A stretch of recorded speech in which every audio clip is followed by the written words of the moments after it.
The Marcia Week Show. It's the Marcia Week Show.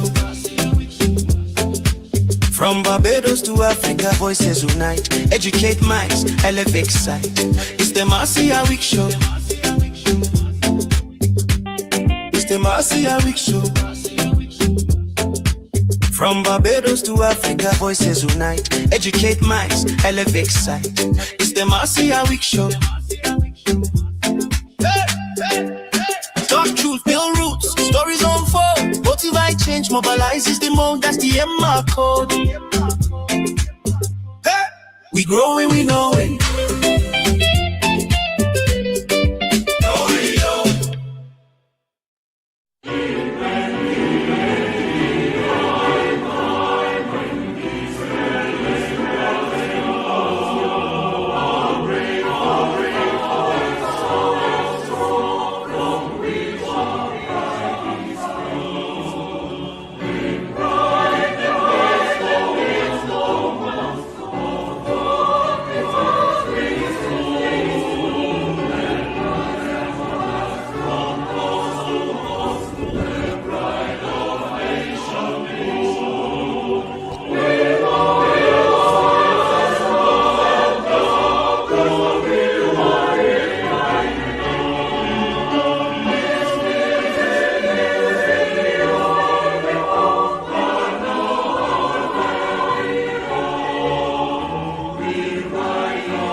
And a great evening to all of you. Friday, this is May let me make sure I get the date right, the 22nd. Believe it or not, 22 days of May have shot past so quickly.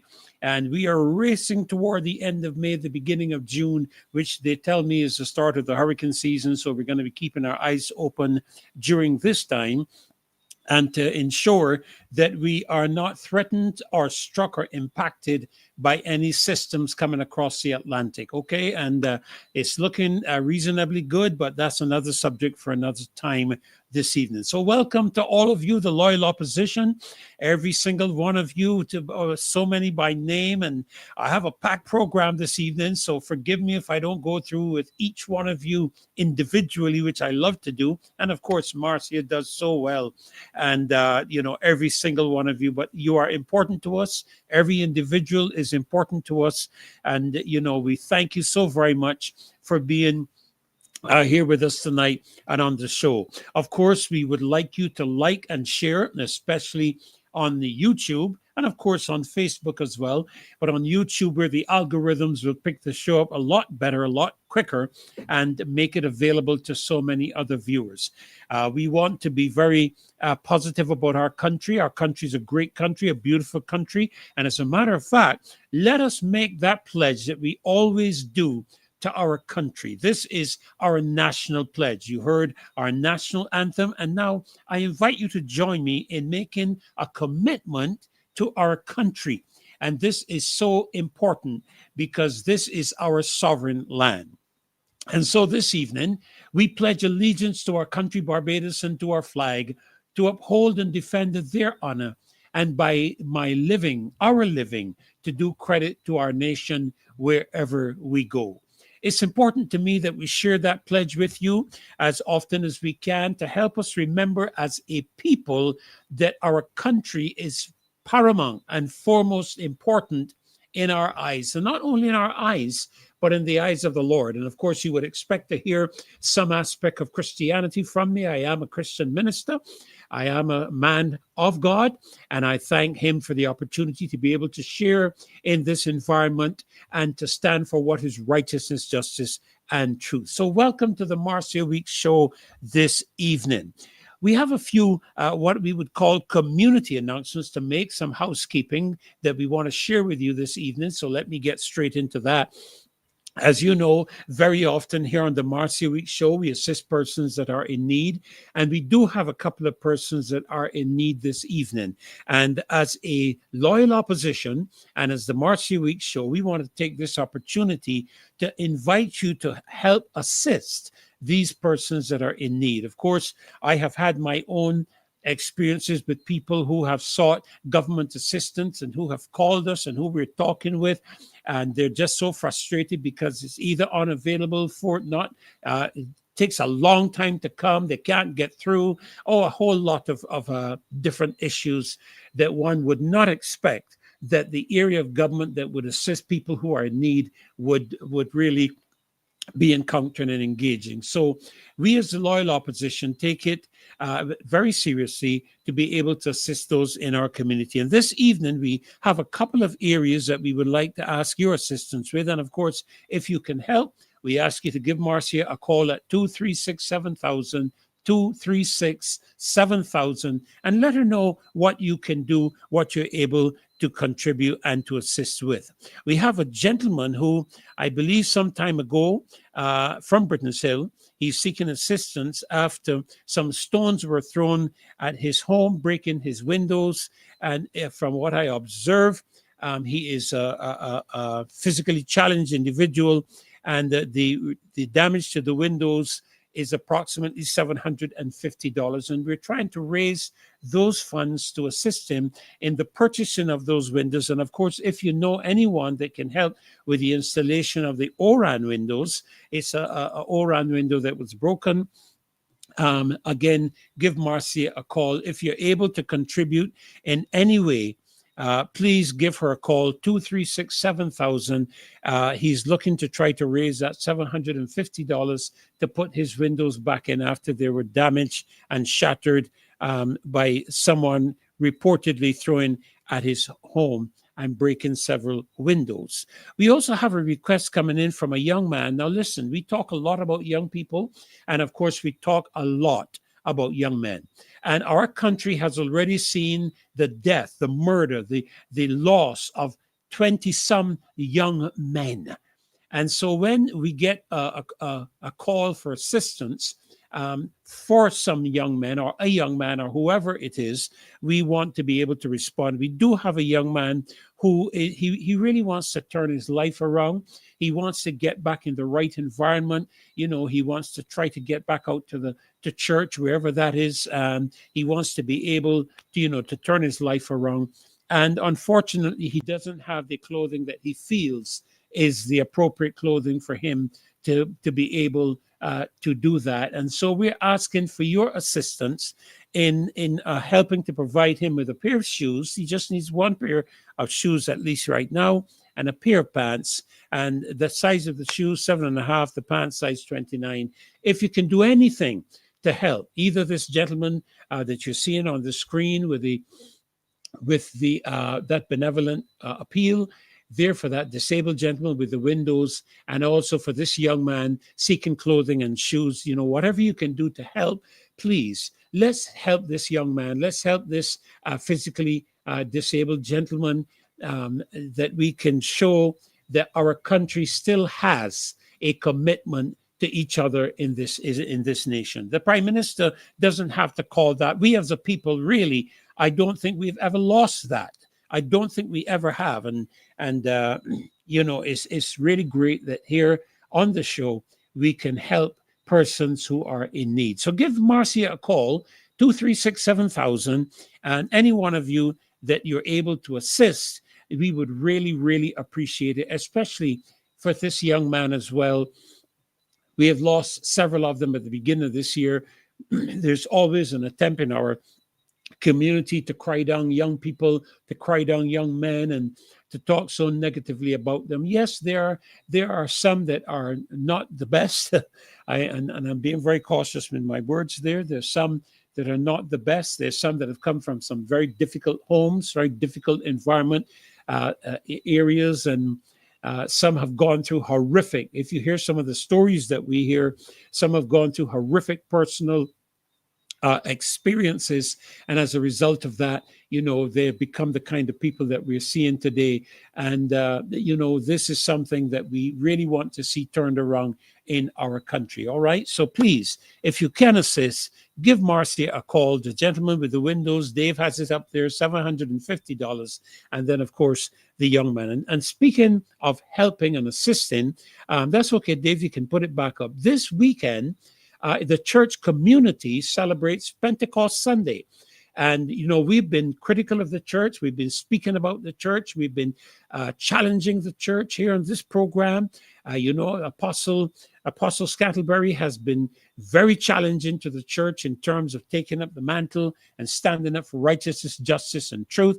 And this weekend at Kensington Oval, the churches of the country, the evangelical churches, and I believe several others that are non-evangelical, traditional churches, are joining together at Kensington Oval. That's this coming Sunday morning, 9 to 12:30, for what has been termed a gathering rally of mantles and fire.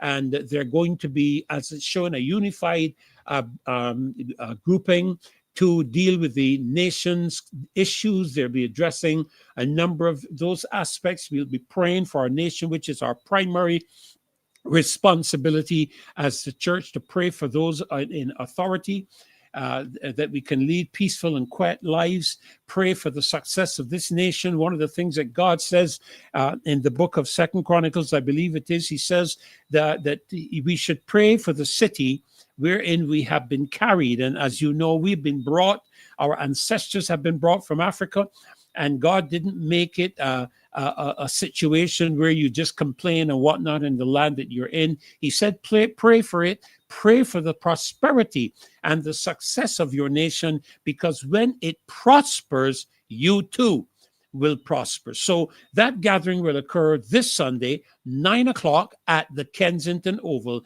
and all are invited to attend. 9 to 12:30 this coming Sunday, May the 24th. But that's not the only thing happening. My goodness, there is a lot of stuff happening this weekend. At that event, Gospel Fest, the Barbados Gospel Fest, will be launched. It's launching at this event on Sunday, May the 24th, and they're going to be introducing a number of tremendous initiatives this year in order to affect the outcomes and the well-being of our country. This Sunday, they'll be at the Enoch event, and then at 6 o'clock, they'll be at the Legacy event. That's not at Farley Hill. That's a Legacy event, and you'll be hearing more about the venues, and then on down through this entire week, May the 24th to next Sunday, May the 31st, there will be events happening, laughter and jazz. You will have Ultimate Gospel, A Taste of the Caribbean. You're going to have him speak, that event that is always so inspiring, the 20th anniversary edition that will be held this coming week as well on Tuesday, May the 26th. We're looking forward to a great Gospel Fest, a great time with the Gospel Fest event planners. You can see the schedule up there on the screen. Wednesday, Legacy on the Bay. I believe that will be by Savvy. And then on Friday, Laughter and Jazz. And then Saturday, Signia Global Artist Development Workshop. All of these I believe they will be inevitably sharing the venues where they are going to be held. So we're looking forward to a great, great Barbados Gospel Fest 2026. And we hope that you can make it out to every single one of these events. Now, this evening, we have a really packed program. We're going to be dealing with some very potent subjects and some that some people might wonder, what is the relevance to Barbados? They are all relevant to Barbados because as a part of the 2030 agenda that we always hear our Prime Minister referring to, let me tell you, there is more in the mortar than the pestle. They are focusing, or they are supposed to make us focus on the 17 Sustainable Development Goals, including health and poverty, alleviation, water, and all that kind of thing. But underneath it is a diabolical, devilish, you could call it, demonic agenda. And that agenda is intended to take away the freedoms of all of the citizens of this world. This was something that was started by the World Economic Forum as far back as, I think, 1999. I stand to be corrected. Charles Schwab is very, very instrumental in this matter. And, I have always had a very dim view of the WEF because we have an elitist group of people who are not elected by a single nation, country, people, citizenship on the planet, making the decisions economically and financially for countries and for people. And that needs to be got rid of. I sometimes take a very strong position that the majority of them need to be imprisoned. And I make no apologies when I say that. We have this gentleman, Bill Gates, who, as far as I'm concerned, should be in prison and should have been in prison a long time ago. But then again, that's my opinion. And remember, the opinions that are offered here on this show are not necessarily the opinions of those of the show itself, but they are the opinions of the people who come on to this show, including the host. But I feel very, very strongly because we can see another potential pandemic brewing, promoted by the World Health Organization. And let me let you know that the Bill and Melinda Gates Foundation is the major financial supporter of the WHO. We can see President Trump has begun to pull America out of it because they have identified the farce and the scam that the WHO is and how they were complicit in the millions of people who were affected and who died during the last pandemic. I'm going to be very careful because I don't want anything to be said on this show that will threaten the integrity of Marcia's show on YouTube. But we do have some wicked people who head these organizations working together in concert with one another, especially with the elitists and the rich of the world, to put in motion an agenda that is apparently intended to be beneficial to the citizens of this world, but are diabolical and devilish and demonic at their root. And I make no apologies for saying that. But tonight, I just want to touch on a couple of things very quickly as I move toward our first segment. We're going to have a packed show because we're going to be looking at some of the real issues that are facing us as a country. We're giving real talk tonight, real accountability, real questions. So we're going to be taking a look, for example, at the matters surrounding surveillance here in Barbados and the whole aspect of matters regarding things like the digital ID and how it relates to us. We're going to be again visiting this matter of the data centers that is getting pushed back from everybody across the face of the world, not just in the United States. And here we are with people wanting to implement it here in Barbados who don't have a clue what they're talking about, to be brutally frank, when you listen to the experts overseas. And of course, we also want to take a look at the COVID aftershocks, this new Hantavirus, and the matter of public trust. And we also are going to, again, take a look at some of the threats and concerns surrounding the data center, water, and AI expansion. We've heard a lot with regards to AI expansion and the concerns coming from every corner of the globe with regards to this matter of AI. And I saw a comment made by one of our supposedly experts in Barbados telling us that there's nothing to fear with AI. And I sat back and I said, clearly, this guy hasn't a clue as to what AI is doing across the world, how it is being implemented, how it is being planned, and how it is being pushed, and the people who are pushing back at it. I don't often support people like Mr. Sanders in the United States who ran for president, but he has issued a sound warning concerning the matter of AI and job security and job threats. So it is something to be deeply concerned about. And when I say to be fearful, this is not intended to put fear into the heart of anyone, but to face the reality and the threats of what AI can contribute to us or take away from us as a nation. But before we get there, I want to make a couple of comments. You know, today, as I was in my easy chair reflecting and reviewing many of the issues around the world, around our country, I saw a couple of articles carried in the Barbados Today. One of them had to do with the comments of a minister who's a great disappointment to me. I won't call her name on the show, but a great disappointment to me in terms of her Christian stand. And, you know, I have no respect for anybody in Parliament who does not represent their people. I've said it before. When the elections are over, the persons who go into Parliament are responsible for representing the people of their constituency and not the Barbados Labour Party or the Democratic Labour Party or the APP. You are responsible for representing the people who elected you and placed you in Parliament with the intent that you are supposed to look out for things of their best interests. And when things are proposed that are not in the best interest of the people of the country, you should have the intestinal fortitude to stand up in Parliament and speak out against it. For example, I am hearing that we need to, because we have a deficit of skilled construction workers in Barbados, we need to import workers. That is total crap, to be brutally frank. That is nonsense.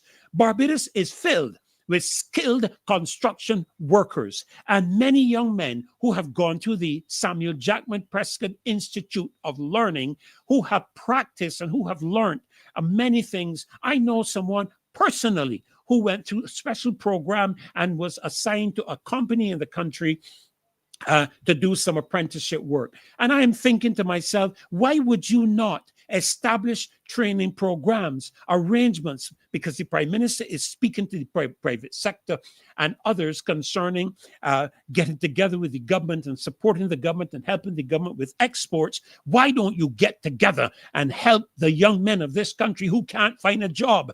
We saw on this show some young men in the St. Joseph and St. Andrew area who could not get jobs and who were looking at some of the work done there and who could see that there were going to be problems in the future. You go down the East Coast Road, and I, again, make no apologies. You go down the East Coast Road in a country where young men cannot find jobs, and you can find Chinese and Hispanic workers working on the East Coast Road. And you have the audacity to talk nonsense about the fact that we don't have skilled construction workers in this country. That is a blatant lie and a misrepresentation of the skill capability that is in this nation. I'll tell you what it is. It is an attempt to justify the shortening of the time period for people to receive citizenship in this country, that you can bring in these people from all around the Caribbean, all around the world, and you can put them into the country. You can give them citizenship within 6 months,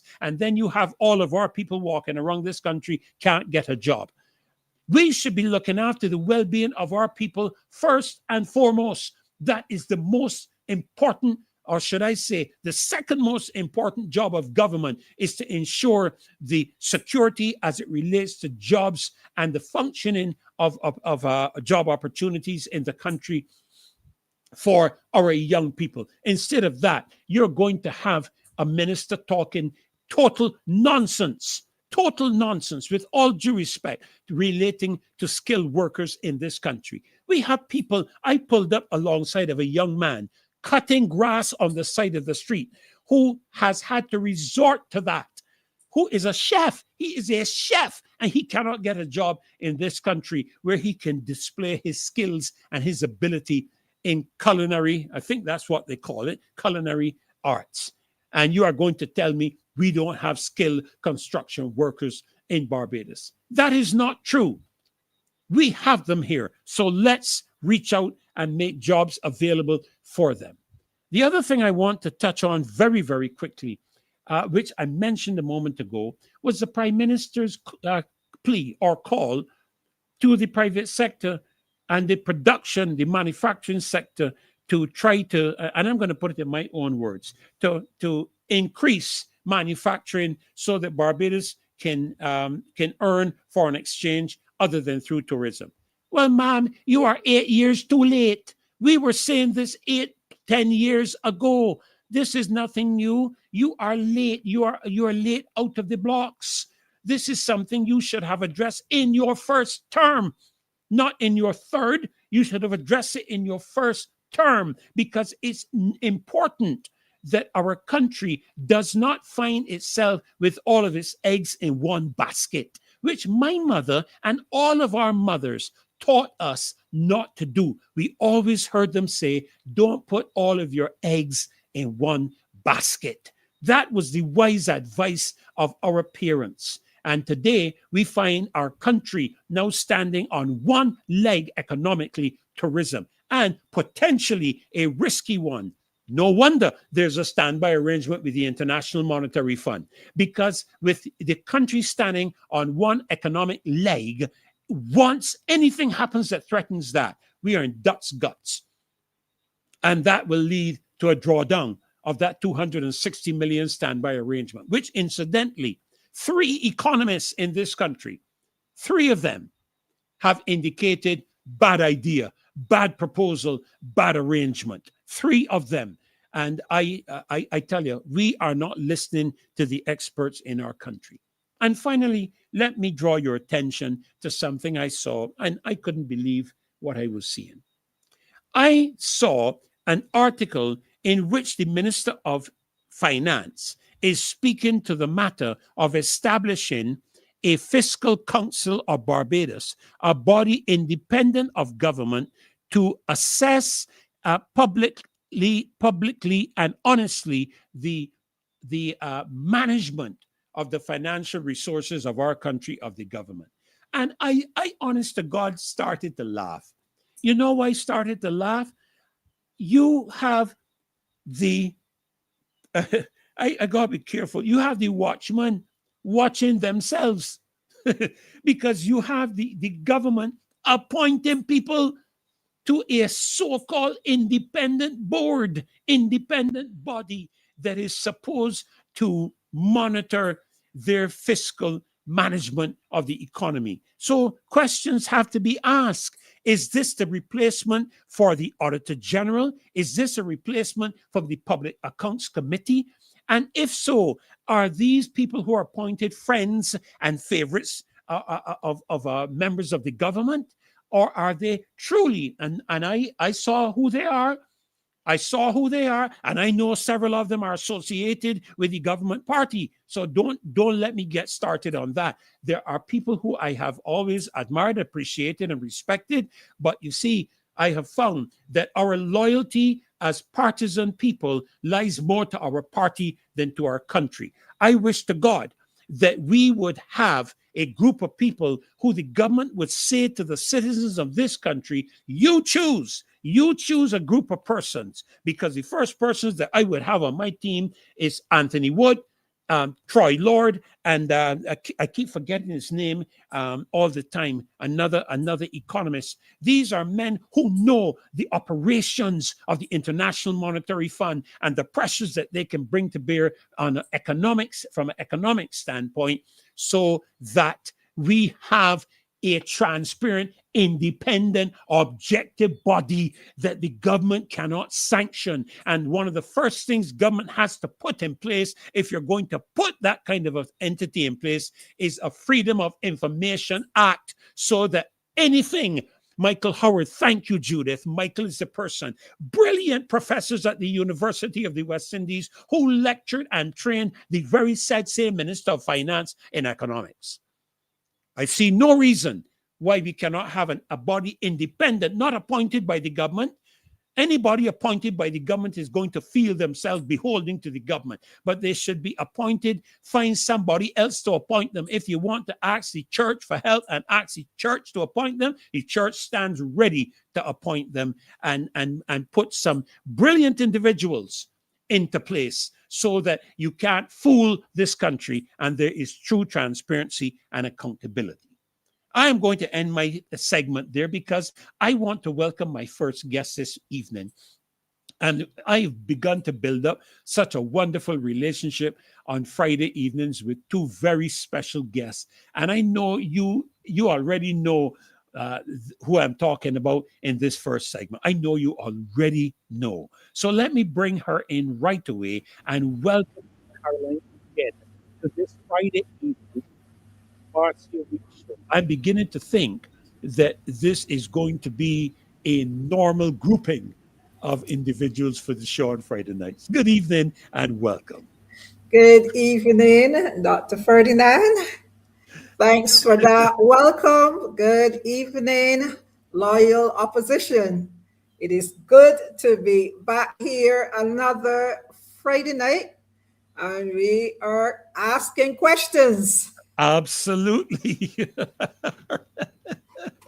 We might not get the answer, but we will continue to ask our questions.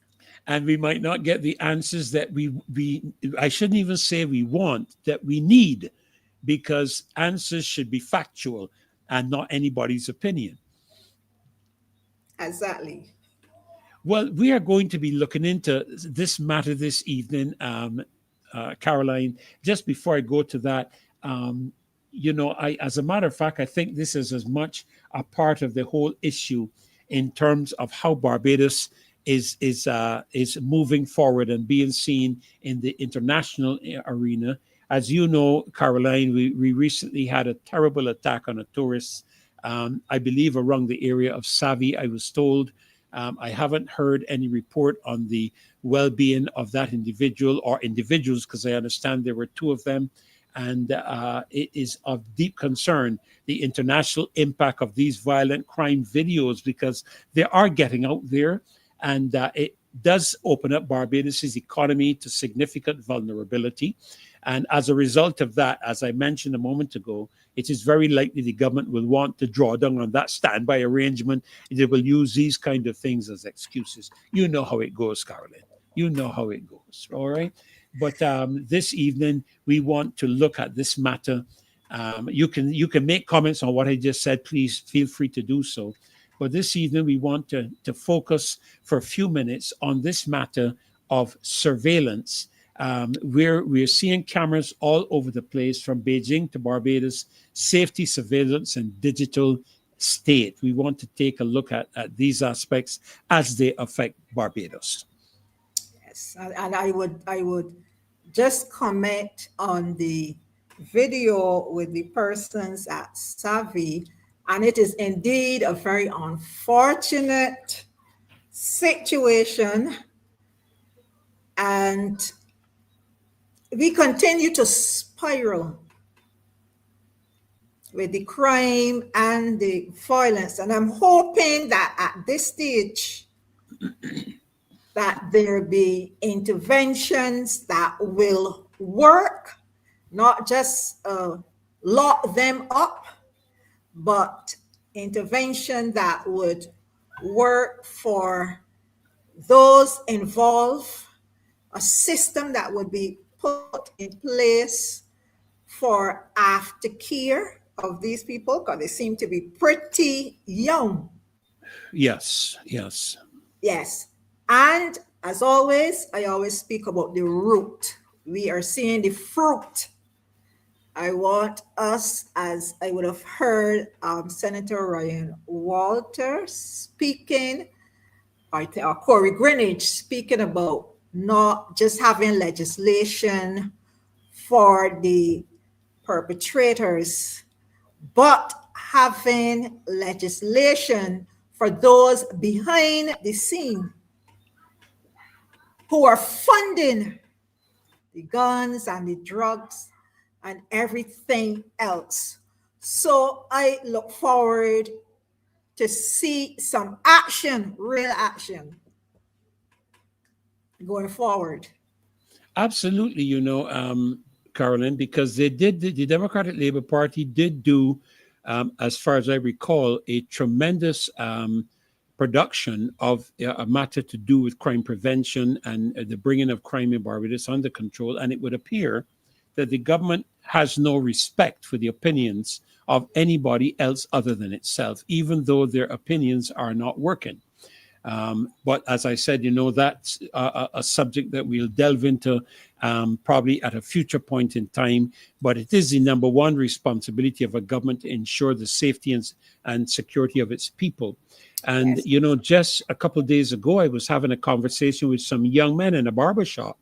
And, they were telling me how many people in their area, and a couple of the young men voted for the government. And they're saying now to me how sorry they are because they can't go out at night. People don't feel safe. All of these things are happening as a result of it. People cannot get out. But obviously, there is a need for the government to, I believe, have some consultations with members of the Democratic Labour Party, recognizing that there are as much Barbadian citizens as members of the government are, and have a responsibility and also an interest in the well-being of of their country. So it would do them well if they would sit down and have a conversation with them. Yes, they must take a holistic approach and understand that they don't have all of the answers and that there are people on the other side who are well equipped. Yes. And the thing about it is, I've always said to people, jokingly from my side, I don't know everything. And if I did, I would be God and the world would be in trouble.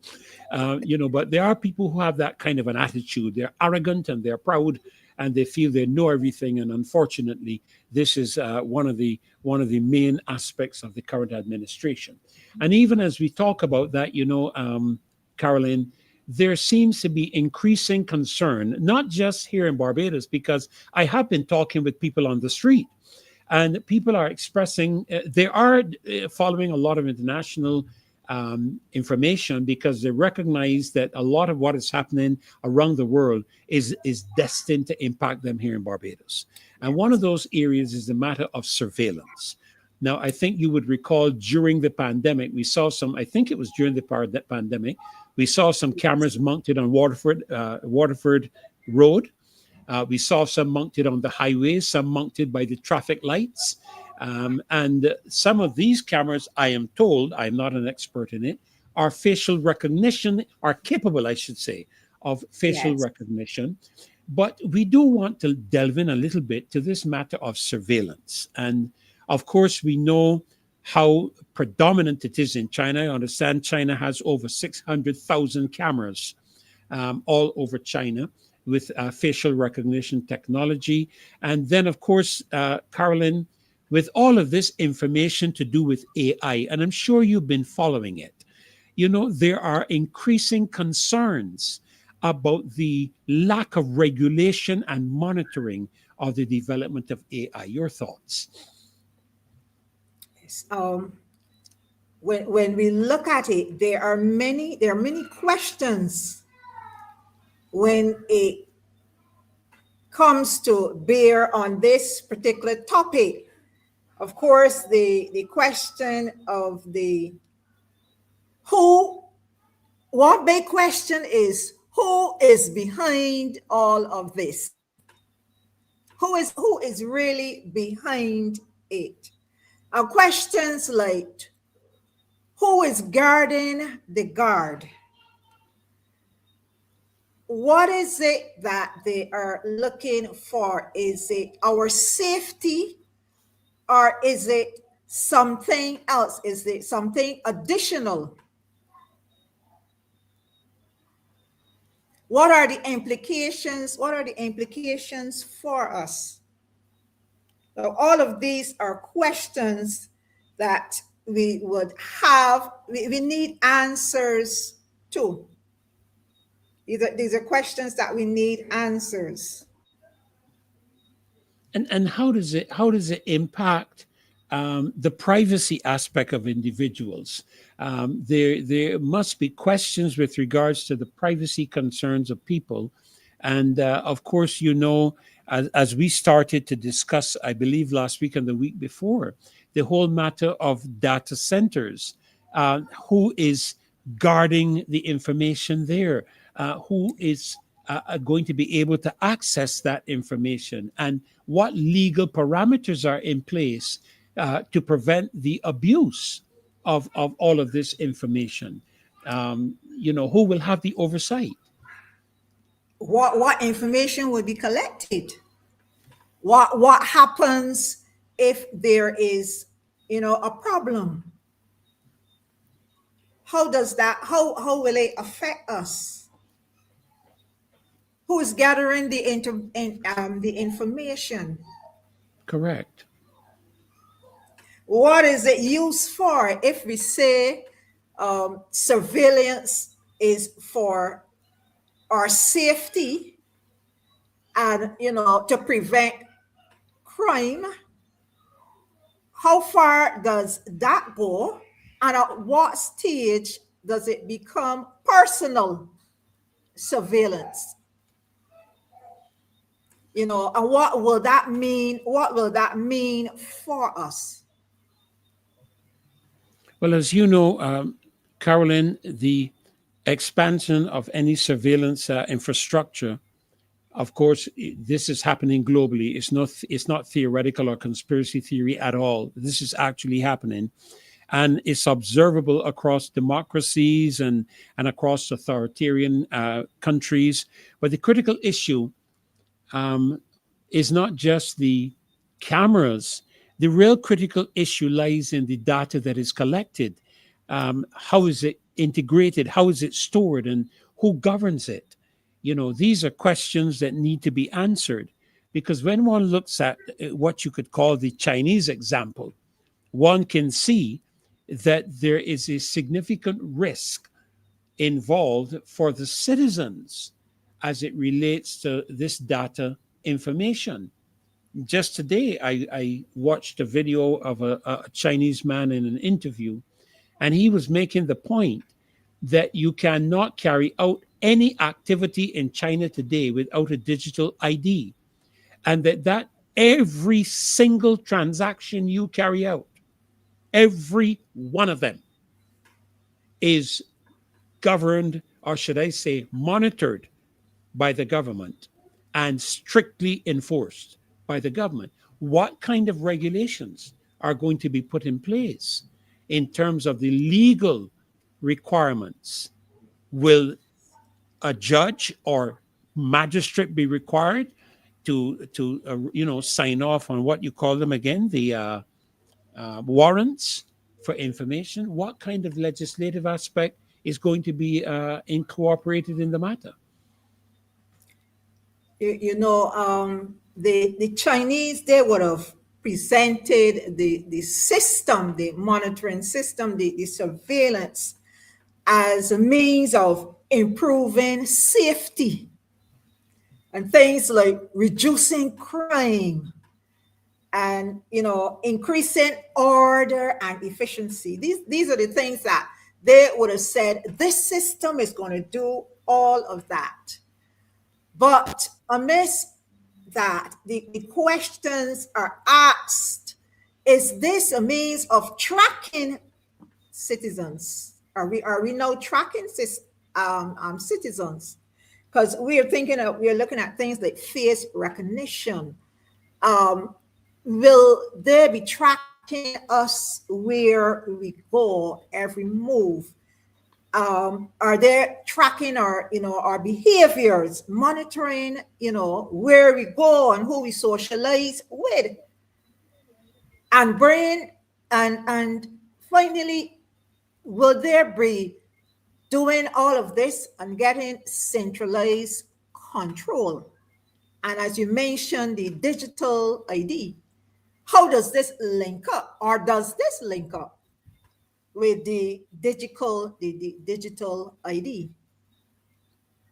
These You, are you know, all questions to be answered. the thing about it is that cameras by themselves are not necessarily transformative, but the larger issue is the interoperability of the system, whether separate systems eventually become interconnected, though through a centralized database, and AI and analytics, the artificial intelligence. And I understand there's now a new ASI, can't remember, artificial, I think it's surveillance intelligence, and a AGI now. And we can see a number of very deep concerns being raised across the world. I watched presentations made in the European Union that clearly showed the impact and the risks of the digital ID being used by governments to surveil its people. And of course, as you know, Carolyn, or should I ask the question? are those are those facilities going to be used to, uh, well, from a Christian minister's standpoint, persecute persons who are not in agreement with government's policies? Uh, what's the word I'm looking for? What guarantees do we have from the government that this particular type of operation will not be abused? That is a question that I have asked, especially when it comes with disagreement with government. For instance, a show like this, would those who come on this show be monitored? Will there be surveillance? Will the if, let's say, we had a digital ID, or Dr. Ferdinand, for instance, people can track you based on your cell phone. Yes, And we carry our cell phone with us everywhere. everywhere, and it is never far from us. So I may even want to ask the question, no, are we being monitored? Is it possible? We hear about wiretapping. So if it can be wiretapping, and by the way, it would be illegal if it can be illegal wiretapping, can there be illegal tracking by cell phone? Can persons be followed? Is that how they know where we are? It can be used as a method of intimidation. And the question is, not a problem if someone has a system and it picks up persons every now and again on a radar. But what if, who controls the person behind the tracking system? Who controls that person?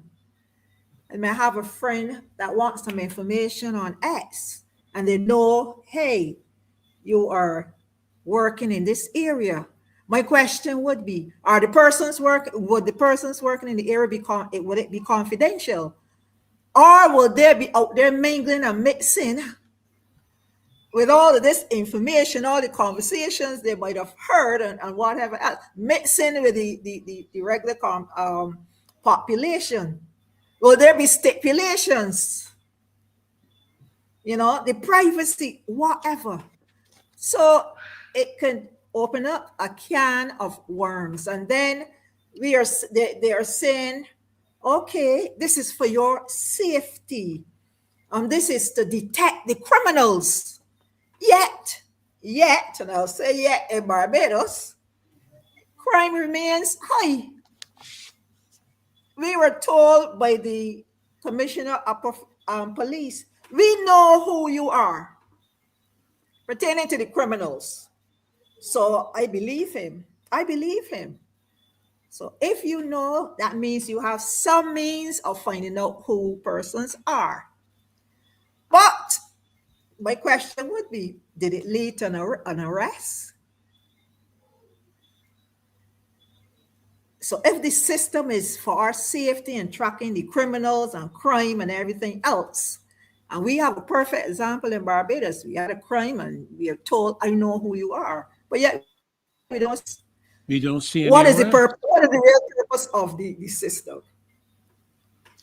You know, recently there was a whistleblower, and I thought to myself, if what I'm about to say can happen in the United States, it can happen here in Barbados twice as fast, because we don't have the defense mechanisms and the security mechanisms of the United States. And there was a whistleblower who found her life tormented because she shared concerning,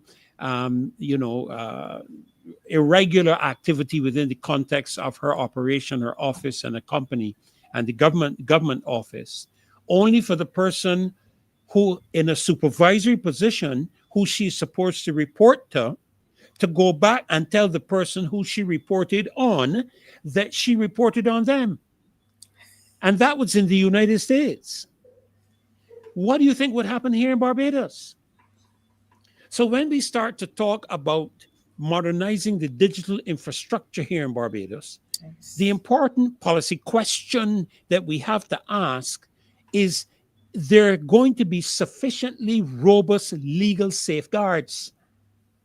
Is there going to be proper public consultation with persons who are more expert? And when I talk about experts, I'm talking about true experts. I'm not talking about people like me who learn from AI.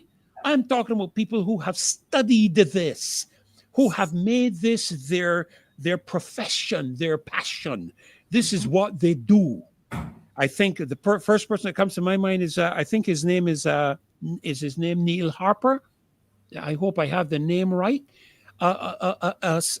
Security, cybercrime security expert in demand in Europe, who made a presentation here in Barbados to the Cybercrime Committee when I made my presentation. And government has ignored his advice, to the peril that the Barbados Revenue Authority was hacked, even though he shared with the Barbados government what should be done. And this is a Bajan, Caroline, who's in demand in the European Union countries for surveillance. So then the question is asked, are these cameras and this surveillance really about protecting persons? Or the big question, is it about controlling persons? Because the protection aspect of it, as you say, we see they know who the criminals are, but they're not doing anything. So my question is, who are these cameras, the surveillance? What is it really about? And can someone come out in all honesty and let us know?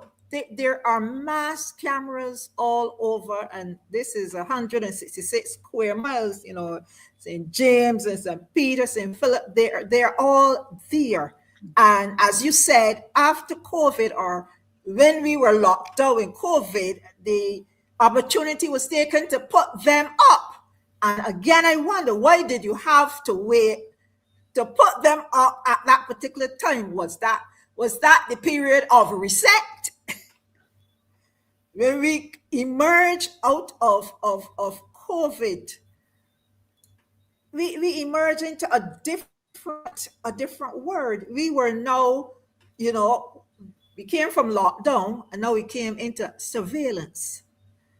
And it was as if every move you made, if you were driving on the road, you had to be mindful of everything. You saw the cameras, and as you look at them, and from a mental health point of view, as you look at them, you wonder, Who is watching me? Who is watching me? Yes, yes, Yeah. yes. Who's sitting behind the screen? Who is behind the Yeah. screen? You know, And what are they Carolyn, really looking for? Carolyn, as I hear you talk, my mind goes really, I look a lot at what's happening in the international environment, because our prime minister has embraced and been embraced by the international community. And she's highly regarded in the international community. I don't know how she didn't make it to be on the front page, front cover of what it was, Forbes or Fortune or something like that, about the most powerful woman in the world. But there was somebody else that beat her to it. But when I observe her linking with these individuals, and I listen to her constant comment regarding the 2030 agenda, and I listen to the parliamentarians in the European Union speaking out emphatically and regularly, and many of them regarding the risks involved with as it relates to the matter of surveillance. As a matter of fact, the UK is dealing with this right now. The United Kingdom is dealing with this right now, where in spite of the protests, and this is where I said, I wish to God there was some form of recall, that governments can be taken down without an election. And I don't mean via a coup. I mean via the legal framework, a legal form. In spite of the protests, the Prime Minister of the UK went ahead and issued the mandatory requirement of every person in the UK to obtain a digital ID to access any government services, against the advice and against all of the information laid before them. And I fear that our government here is going down the same road. Well, as long as you've signed on to that 2030 agenda, all things will come together. These people have certain things in common, and it is more than likely. We don't know. We're asking questions. We're asking questions, and that is a good question, Dr. Ferdinand. Is our government linked on with the others? That's a good question. And my another question is, what systems are these cameras connected to? Is the information in Barbados connected to somewhere in, should I say, China? Should I? Where is it? Who has access to it? And Well, should there be? Go ahead. No, I dare say that another question we could ask, as it relates to our relationship with these persons, is it required in terms of the relationships and the agreements that we have signed and the access to funding that we are seeking? Is it required that this information be made accessible to entities other than within the context of our local sovereign state? And also, Reverend Dr. Ferdinand, shouldn't the citizens be educated and well informed? Shouldn't we have been told this is the way we are going? We're gonna, in fact, we were told, yes, it's for our safety. But we have questions. And we know, yes, it can be used for our safety, but we're not seeing anything different. We're not seeing any changes in the crime. We're not feeling any safer. So what you say they are for, we're not seeing happen. So we have to ask, is this just the front, or is there an ulterior motive? That is it. And That's the question. yeah, Yeah. and the reason we're asking these questions, And why don't we just no, go ahead. and why don't we have a sit down? We have town hall meetings and we go around to constituencies and parishes, parish speak and everything else on all different topics. Can we have this as a topic? Can we have this as a topic so that citizens can come and ask questions and have answers? And have no government ministers sitting at the table who don't know what's going on. Let the experts, and again, Carolyn, when I talk about an expert, I'm talking about a person who is trained, who is experienced, not just trained, because we have a lot of people coming out of institutions trained who do not have the expertise and the experience that is necessary, especially when you are dealing with artificial intelligence. You know, I was listening today to the godfather of the AI and his expressions, Carolyn, concerning the risks and the dangers of the very said thing he created. And I'm almost tempted to say, praying that governments would put the appropriate safeguards in place to ensure that the AI that is being developed, because the AI that was the AI that could assist. What we have today is AI technology that is evolving itself without human assistance. Yes. And this is where the danger lies. And not only in terms of the artificial intelligence, but if that is the case, what information will that artificial intelligence not be able to access if our data centers here in Barbados are internationally connected? What if the system crashes? What if the system crashes? How will we be affected? What if someone hacks the system? What are the legal implications? What recourse do we have as citizens should our private information be out there? And something else, how long is the information stored for? The more questions I ask, the more I believe we should be given the opportunity in a meeting with persons, as you said, who are knowledgeable in this topic, to meet us, the citizens. Let us have a discussion. We are uncomfortable. We have some questions that we need answers. We need answers. What is being said and what we believe or what is behind the scenes or what can happen is concerning.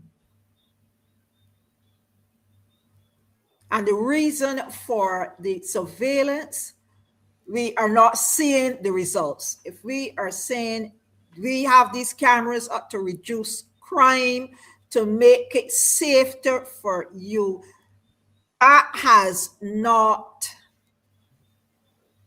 come about in Barbados. That has not happened for us. We see I dare crime. say, Yeah. I dare say, you know, Carolyn, that I saw a report indicating that the police have apprehended persons who were involved in the attack of the tourists in the area of Savi. They didn't identify Savi, but of course we know it to be Savi because we know the area and persons indicated that quite clearly. But it makes me wonder, had people not been videotaping that experience of those tourists if they would have been able to arrest anybody. So it's not that we are against the use of cameras for matters to do with safety and security. The questions we are asking has to deal with the matter of accessibility, has to do with the matter of security, has Yes. to do with the matter of regulation, has to do with the matter of judicial safeguards. These are the questions we're asking, because once all that information is brought into a singular location, it means that every citizen in Barbados is vulnerable to a cyber attack and Yes. having their information placed on the dark web, including their bank account numbers, their social security or national insurance numbers, their IDs, all of their information, all of their health information, all of this, it becomes now accessible on the dark web. And so we have a right to ask these questions. There seem to be more questions than answers. Who is it that did that The song song again said, now? and the more we find out, the less The we less know. we know. We'd have to ask Jimmy Cliff, I think it was, if my Yes. mind serves me correctly. Jimmy Cliff was the person I'm most tempted to ask Dave to look for that song and play it for me. But no, you're absolutely correct. The thing about it is that we need to have effective oversight, and effective oversight normally, or should I say typically, requires independent regulation. Just like, I mentioned just before you came on how the Minister of Finance sought to establish a body of persons who will monitor the usage of the public purse, so to speak. But the government appointed those persons. And I am saying, so the watchman, who is watching the watchman? Because while there may be persons of integrity, and I am not going to cast any aspirations on the individuals, the problem that we have is government appointing them. That is the problem we have. You cannot have independence, you cannot have objectivity when you have people beholding to an entity that has put them in a position to carry out the responsibilities that they are supposed to do. And so we are asking these questions legitimately. Is there clear legal limitations? Yes. And who determines that? What about the public accountability? Who is going to hold whoever is responsible's feet to the fire for the safety, security, and maintenance of that data, and even the physical facility for that matter? I am concerned that if we see breaches across the world where security is superior to anything that we have, my goodness, for some of the what you call them again now, the hackers, Barbados will be a walk in the park. We've seen lots of our government departments and other businesses, private businesses have been hacked.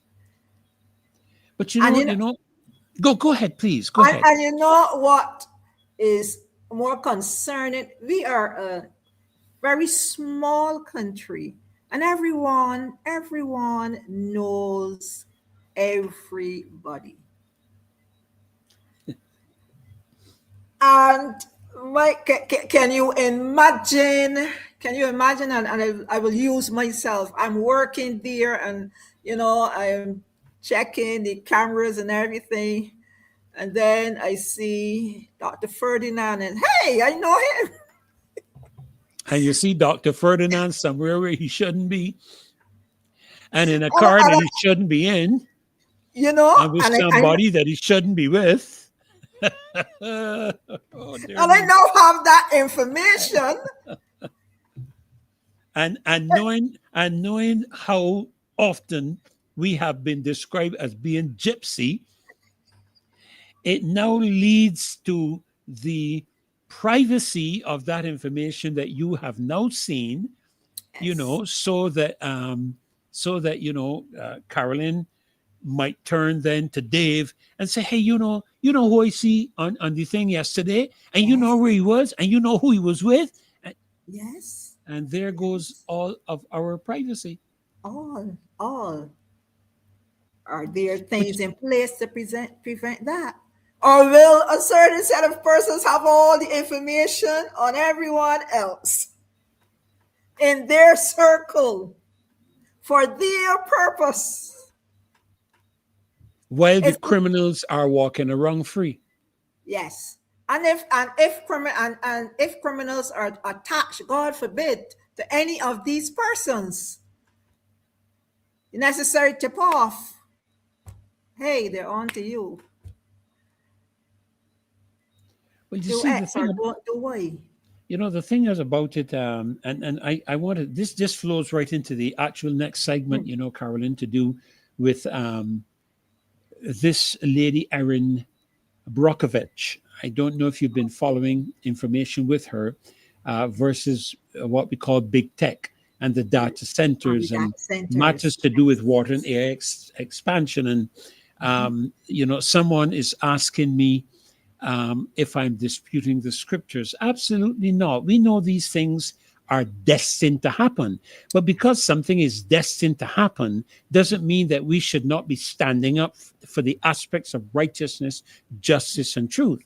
Because we know something is going to be happening as a result of the integrity of the scripture, the foundations of God's throne are still righteousness and justice.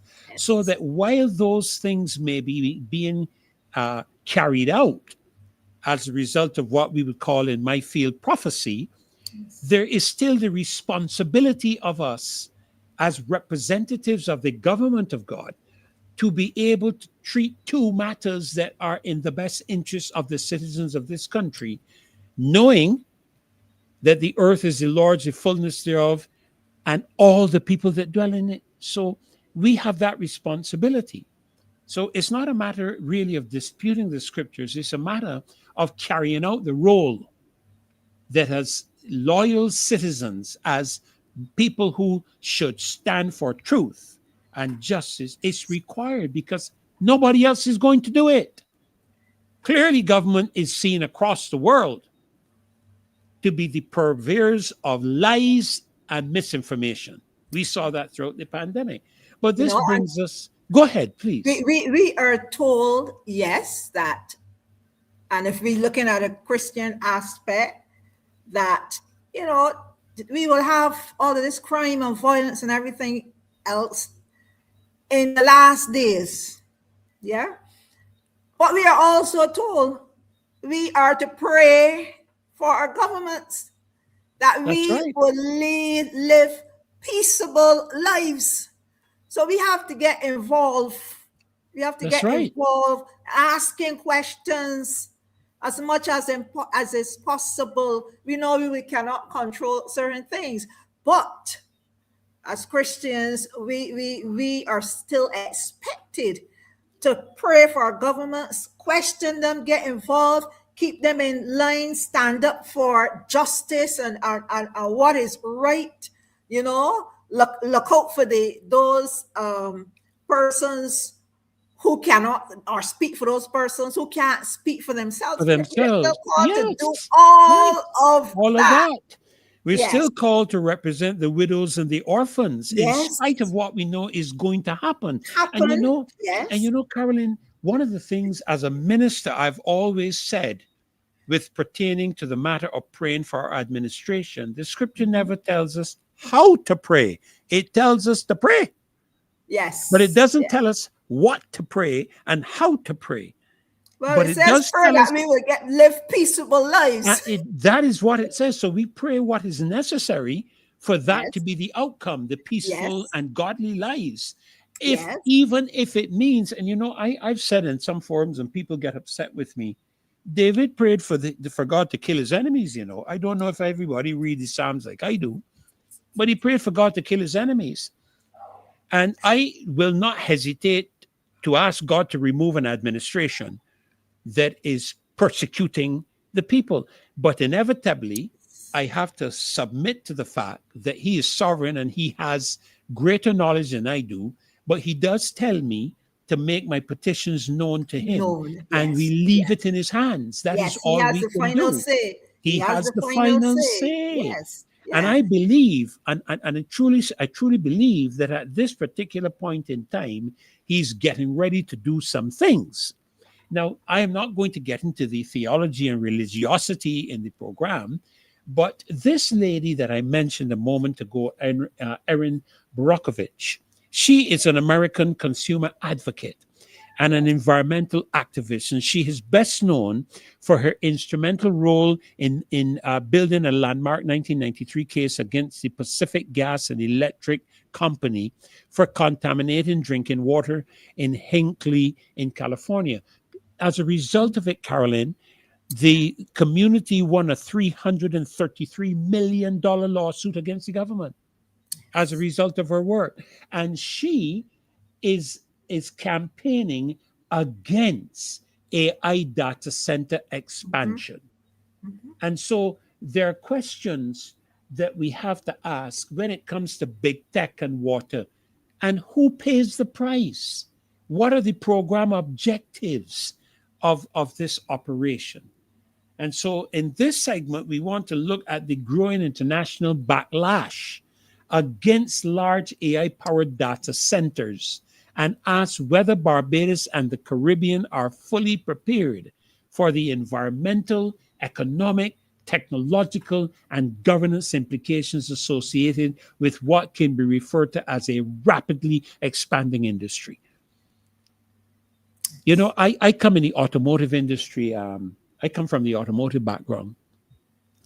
And Okay. I don't know if you've been following some of the ads for the new Chinese vehicles in Barbados.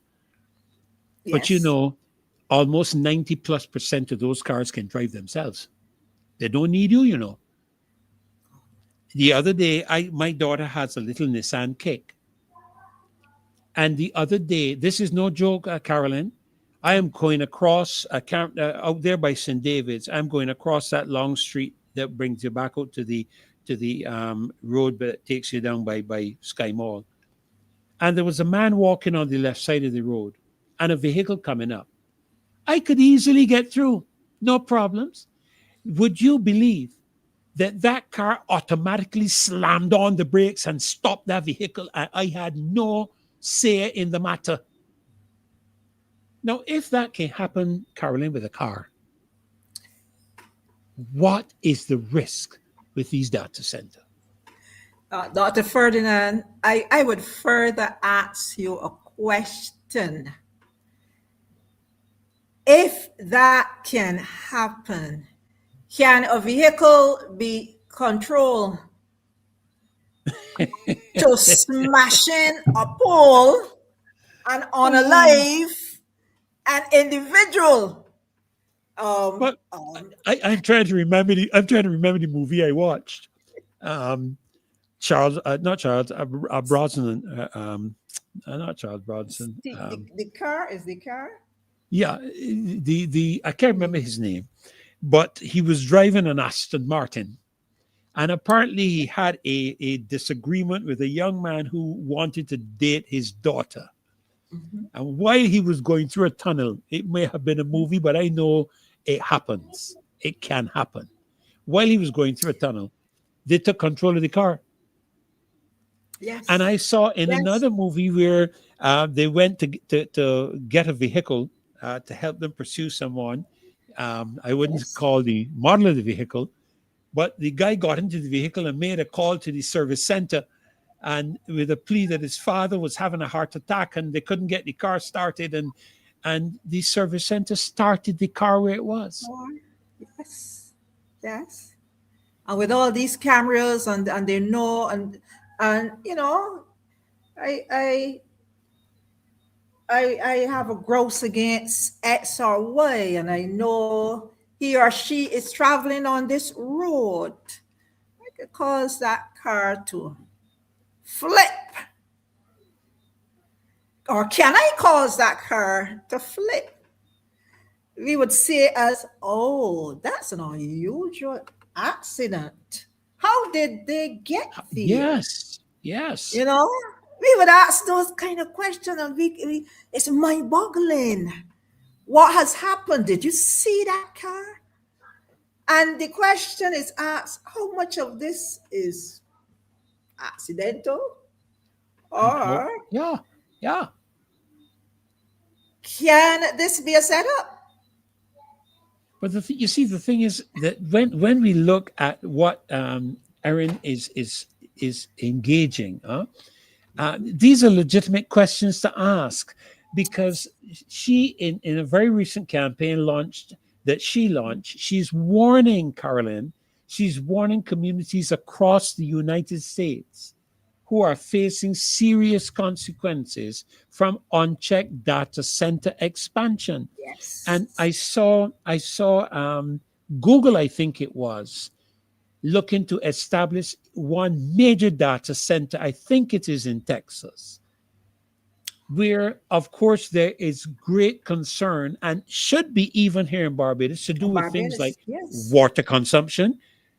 What is going to happen with the water consumption, which we are already challenged with, so the government says? Okay. And of course, we are facing what is being considered to be a dry season, with most of the rain that could bring some increase to our water table being south of us, in South America, in Guyana, in Suriname, in Venezuela. So we are facing water consumption issues. What happens to communities where this Dr. Ferdinand, I want you to just pause a bit with the water. That is my pet peeve.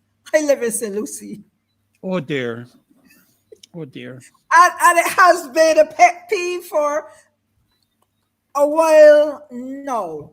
I am saying these data centers, we are told they would take lots of water. Where is this water coming from? We are told almost every year.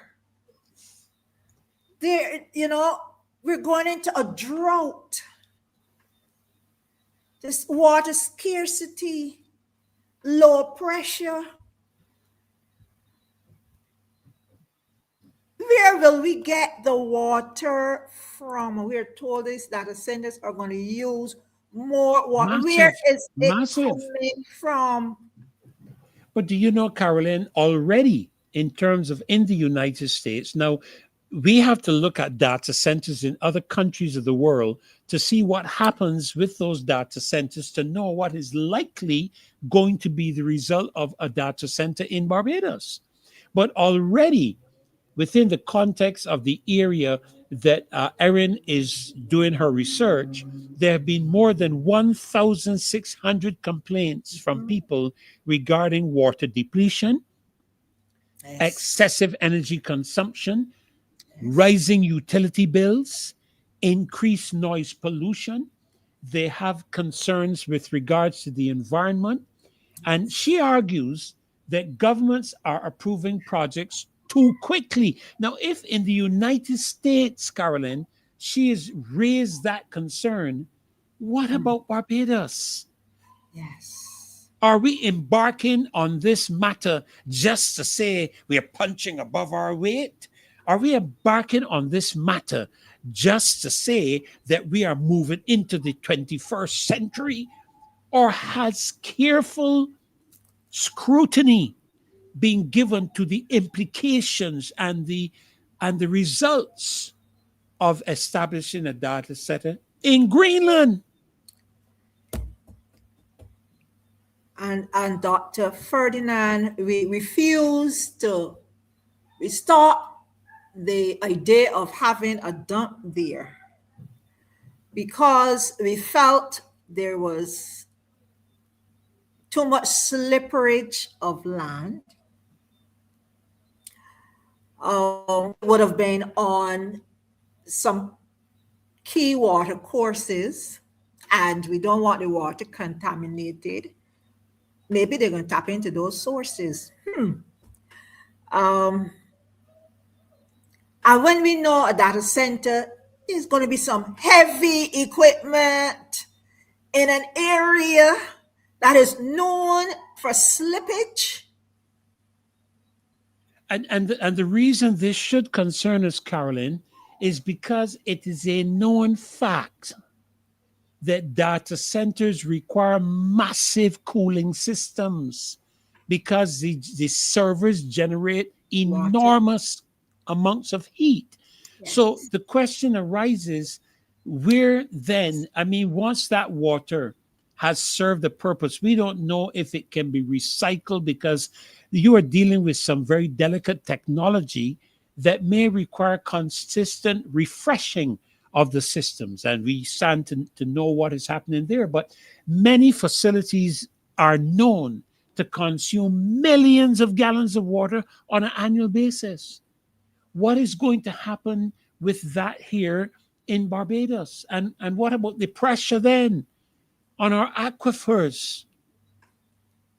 And You and know what, then you know what, Dr. Ferdinand? You know what I'm thinking? I did just popped into my head. It would be a good idea for them to use the brown water they're giving the people in St. Lucie. and also it may be a good idea for them to use the jobby water That they're that they were thinking of refining and putting into yes, our aquifers. Maybe yes. they can And give us good clean water. they give us good clean water. The Yeah. question also has to be asked: is there any plan for a desalination plant in the area? Of course, they have an inexhaustible supply of water in the ocean. Yes. The ocean has no back door in terms of the amount of water it can We're produce. surrounded by it. Surrounded with You water. know, So, is there a plan to establish a data center with an independent water source other than the Barbados water source? So, are they going to be constructing a desalination facility that can use seawater yes, in the yes. process? And if they are, I think the next question is who is going to pay for all of this? Where is the money coming from? Yes, yes. It doesn't matter how you look at it, it is a big cost. And even if you were to do all of these things and settle the water issue, what about the electricity? What about the electricity? Is our grid able to handle what is coming?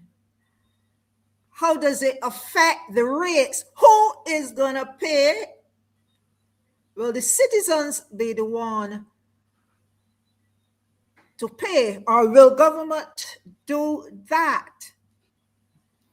Well, they claim it's supposed to be, I think the first, is it the first five megawatts will be owned by the government, and then the next 10 megawatts by the private sector. But then we also have the question with regards to the matter and this is happening incidentally, Carolyn, across the world. In the United States, for example, in Virginia, Arizona, Texas, persons have raised concerns about water usage, land use, the Yes. strain of energy, noise pollution, Yes. limited, and this is important, limited public consultation. Yes. And a Yeah. recent Gallup poll, I'm told, in the United States showed that approximately 70% of Americans oppose data centers being built near their communities. Yes. Now, there's no place in Barbados for it. No place. No No place place. in Barbados is far. Greenland is close to communities all around St. Andrew. Yes. You find, for example, again, in a place like Ireland, Ireland Yes. has become one of Europe's major data center hubs, and reports have indicated that the data centers could consume over 30% of Ireland's electric supply. Wow. Now, I hear the minister, I have to try and and get all these portfolios nailed down.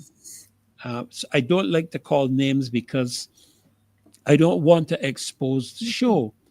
But a certain minister is talking about the shift away from fossil fuels to um, different kinds of energy. Let me put it that way.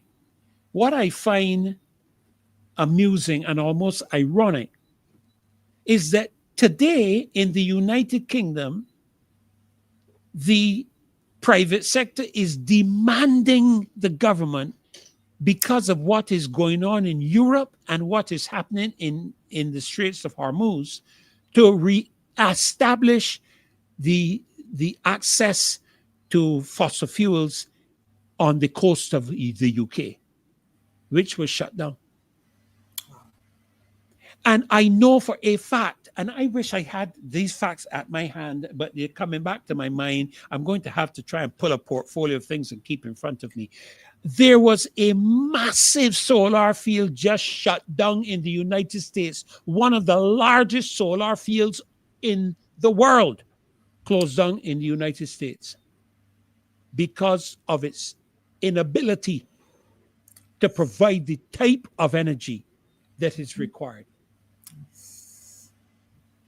And here we are, I have to say, experimenting in Barbados without proper consultation, decisions being made by members of parliament who are supposed to represent the people in parliament, but going along with their party on every decision being made without consulting their constituents. And I believe the time has come where parliamentarians should be made to consult with their constituents before a single major decision is made in this country. Because when this government is dead and gone, we will be living with the consequences of their actions. Yes, we need information. We need the opportunity to ask questions. You know, we need that opportunity to ask questions. And I am sure that government does not have all the answers. Perhaps there's somebody else that can make a suggestion, that would ask a question, that would trigger something that government did not think about. Correct. And if all the heads come together, we are sure to come up with the best solution for the situation. And I'm very concerned of where the noise pollution, you know, is indicated. I'm very concerned on noise, on that noise pollution. Is it going to be a heavy sound? It's going to be a droning sound? Is it going to vibrate? I pray not, because if you're going to vibrate in an area that is known for slippage and landslides, that will cause serious problems. And not only that physical aspect, Carolyn, there are certain frequencies of sound that have a negative impact on people. Yes. And this is a proven fact. Don't talk to me about conspiracy theories. Whatever you do, don't talk to me about conspiracy theories. Yes. Okay, because I follow a lot of this information, because as a minister, I actually have to deal with these things with people. Mm-hmm. You remember the walls of Jericho? Yes. At a time where nobody had dynamite. Yes. Nobody had tanks and guns and bombs. Yes. And the people were told to song the trumpet and shout. Mm-hmm. Last I checked, that is a frequency that we're talking about. Mm-hmm. When you shout, it's a frequency of sound. When you blow a trumpet, it's a frequency of sound. And so we know that I can take a frequency and break a glass bottle with it. I can take a frequency literally and kill you with a frequency. Yes. I can make you sick with a frequency. Yes. These questions that must be answered. If there is noise pollution, what types of frequencies are going to be emitted, and what are the physical impacts going to be? And not only on human, on the animals. There, we do know that there are certain gadgets that we have. I have one. I have a gadget at home, and I just have to plug it in, and it gives a sound, a high sound that the insects are immediately are kind of paralyzed when they hear Yes, yes, that sound. They, yes. I they know what you're can't talking move. about. Yes, I they know what can't you're move, talking about, and it Carolyn. works. Yes, it does. And it We works. used when I was in the Cayman Islands for an extended period, and I was responsible for one of their facilities there. We used a couple of those pieces of equipment in the warehouse, and they were exceptionally effective. They killed anything that flew in Yes, there, yes, moths, flies, mosquitoes, you name yes. it, So there is just what by kind of frequency. vibration I see here. Yes. Realisys 360 said a little bulkite at night keeps us. Yeah, yes, yes, absolutely. No, but she's right. Yeah, She's we can't right. even stand the kite. She is right. You can't Yeah. sleep because of the frequency. And so the question Mhm. is asked, and again, we are seeing the reports coming out of Chile and Latin America, where they are expressing concerns regarding not only water, but they're also expressing concerns with regards to the environmental impacts, the whole aspect of control, where foreign corporations are controlling them. And so people may wonder, how does that relate to Barbados? But Barbados is not going to have a data center that is not a data center that exists already on the planet. We are not going to bring one in from Mars or Saturn. Special one We are for us. going to, no, we are going to have it set up along the same parameters of any other Yes. data center on the planet. Now, they may not be as large as some of the data centers overseas because it is not compiling as much information as some of the other countries in the world. But the reality for us is that it's having, and it's going to have, there is no question about it, it's going to have an impact on our water capacity, which we already face challenges. It is Yes. going to have an impact on our periodic drought, where drought concerns are concerned. It is going to have an impact, I believe, on our aging water infrastructure. Now, let me stick a pin Yes. there because very recently I heard the Prime Minister in her visit to the IMF in the United States. I understood that she expressed a concern with regards to the financial arrangements being too short for things like the development of water, education, and health, and sought to lobby the financial institutions to increase it to as much as 50 years. Now, I would talk to the economists about the rationale of that.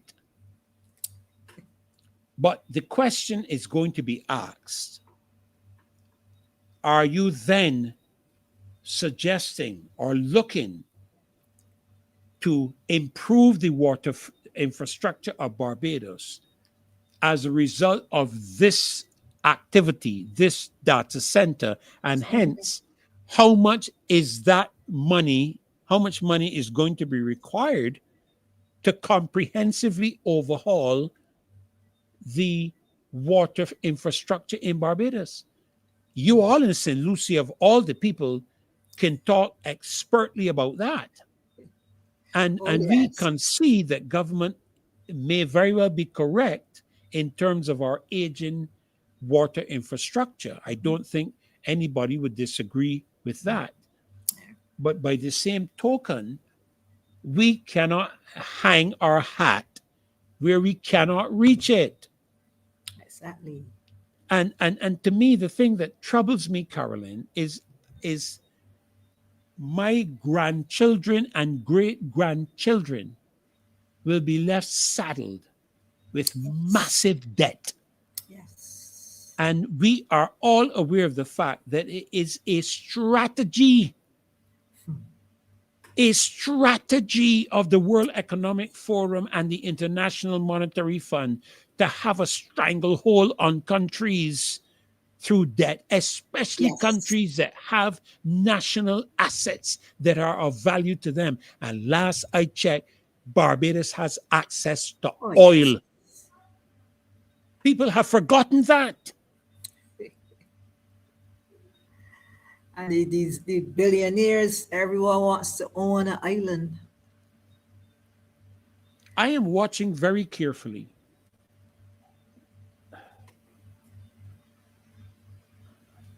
Whoa.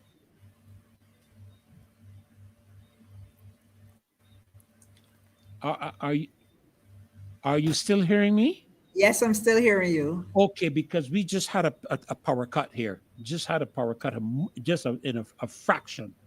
We just had a Okay, power cut. I heard it too. I don't know if it was national or if it was just here in our space.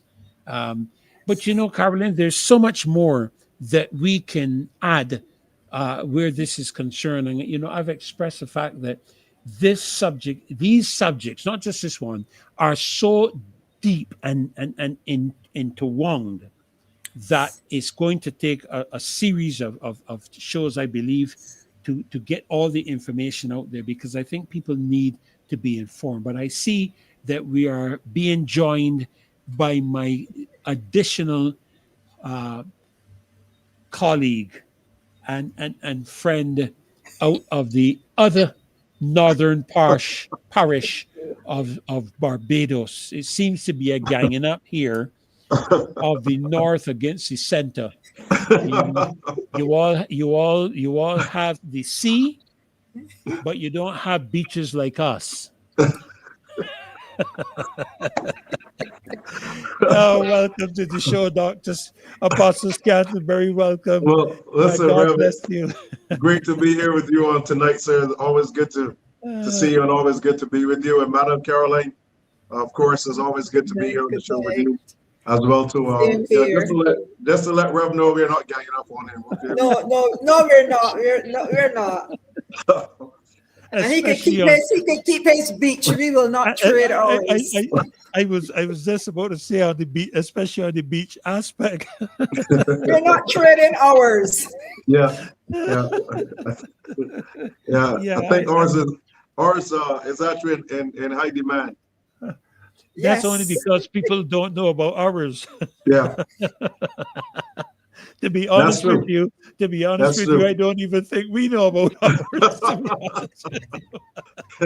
Yeah, I think that's a developing story up there. Yes, sir, absolutely. Well, welcome, Apostle. It's good to have you. Yes, sir. It's great to be here tonight and listening in to the discussion, and just want to say welcome to our viewers as well too, and good night to Madame Marcia, wherever she is tonight, because I know she's quite busy doing quite a number of things. But I'm happy to be on the show tonight, and to lend my voice to a lot of the ills that we're seeing beginning to raise their heads here in Barbados. From crime to disappearing caskets. Yes, I saw that recently. Yes. Yeah, and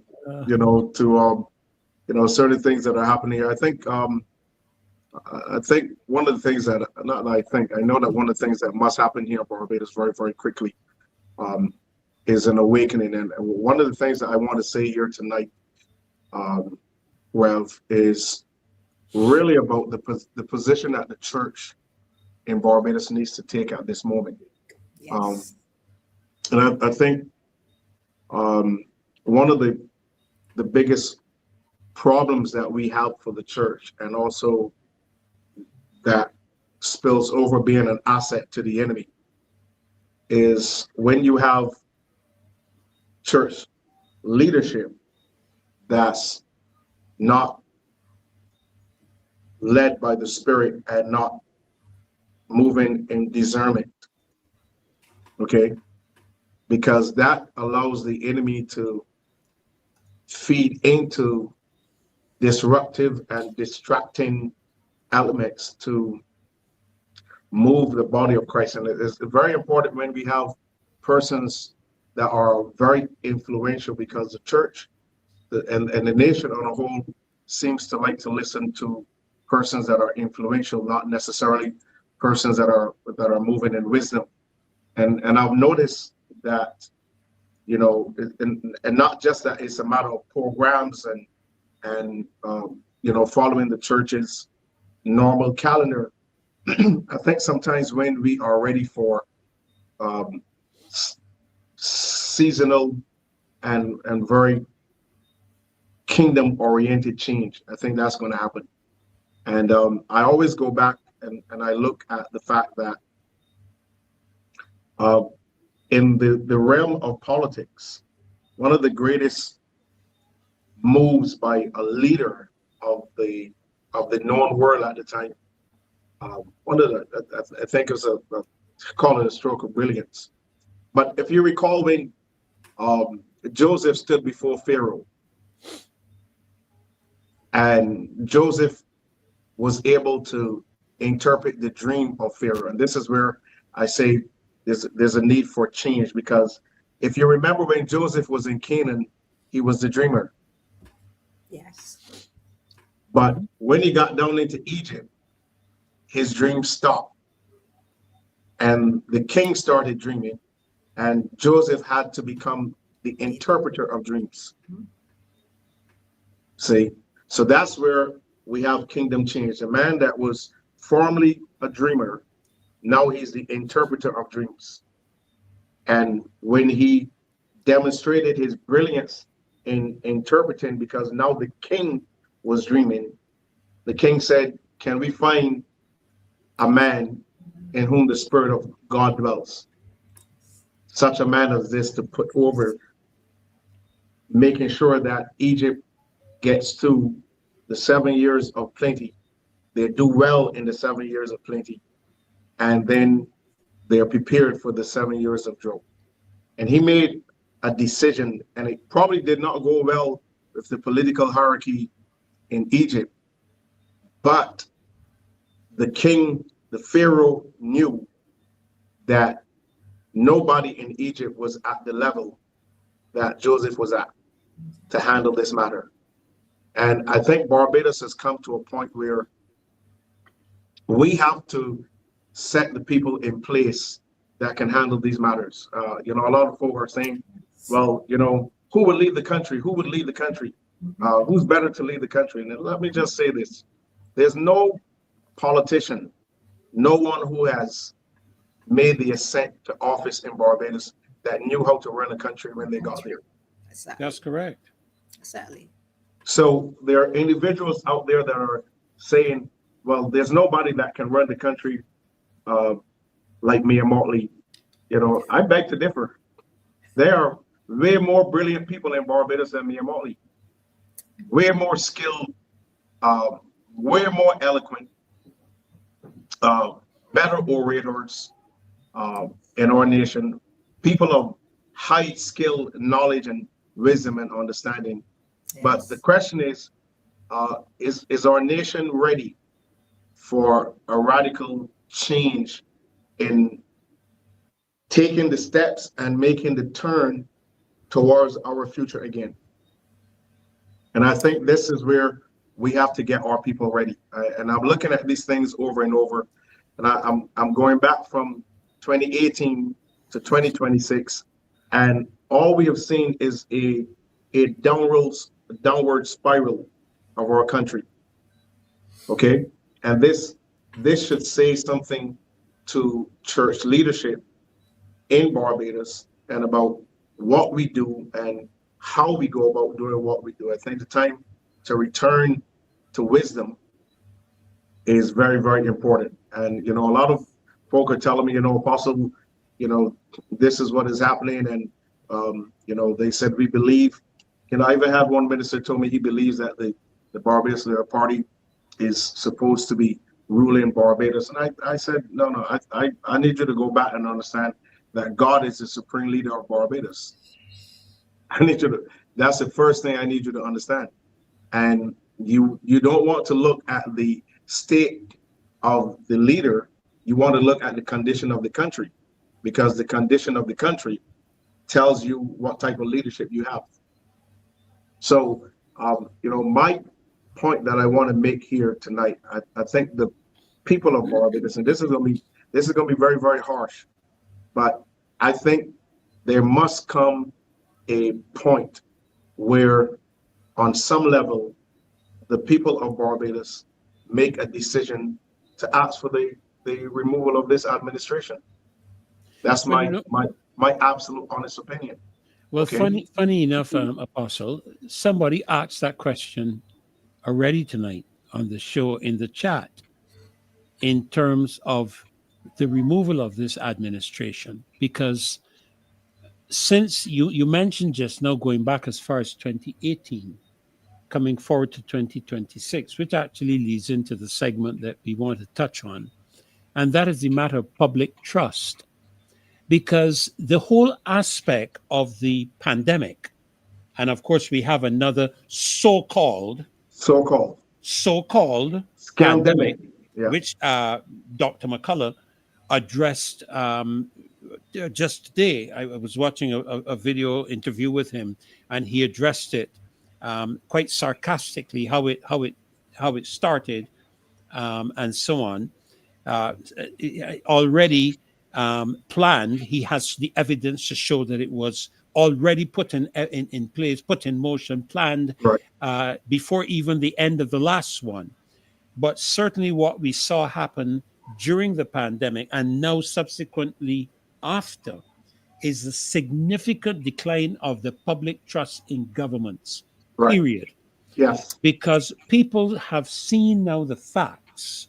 They have seen the facts relative to the pandemic. They've seen the facts relative to the treatments. They've heard the whistleblowers. They've heard the testimony of the former CEO of Pfizer. Yes. They've heard the testimonies of different persons at very high levels in all of the pharmaceutical industries who have left, and left because of the pandemic and how the treatments were implemented. Yes. To show the complicit nature of the involvement of even the World Health Organization, who incidentally, their largest financial contribution is the Bill and Melinda Gates Foundation. Okay. That's correct. That is correct. So, and he even went as far back as showing the patent. Listen to this: the patent for the Ebola virus, which means that the Ebola virus didn't just appear out of nature, but it was created and released in Africa. And planted, yes, correct. Okay. And so we have now significant COVID aftershocks. As a matter of fact, in just a few minutes, we're going to have, I think, Mr. Umar joining us from Trinidad to give us an update on a case that has been filed in the Trinidad, I think in the Trinidad Supreme Court, where a gentleman there, his wife died as a result of the treatment that had neurological impacts upon her and killed her. Yes, sir. And he has taken the government to court. And so hopefully he will be joining us in just a few minutes to give us an update with regards to that matter.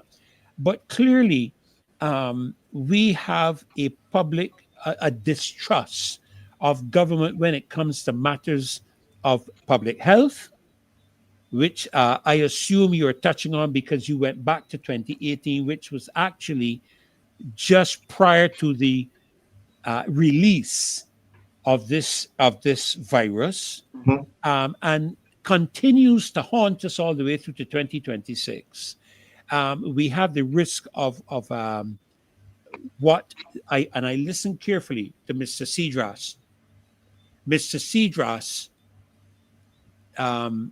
in referring to this particular Hantavirus, again, was focusing on Africa. Yes. Now, I don't know if anybody knows anything about this gentleman, but he was called into question in his own country. I think he's from Ethiopia.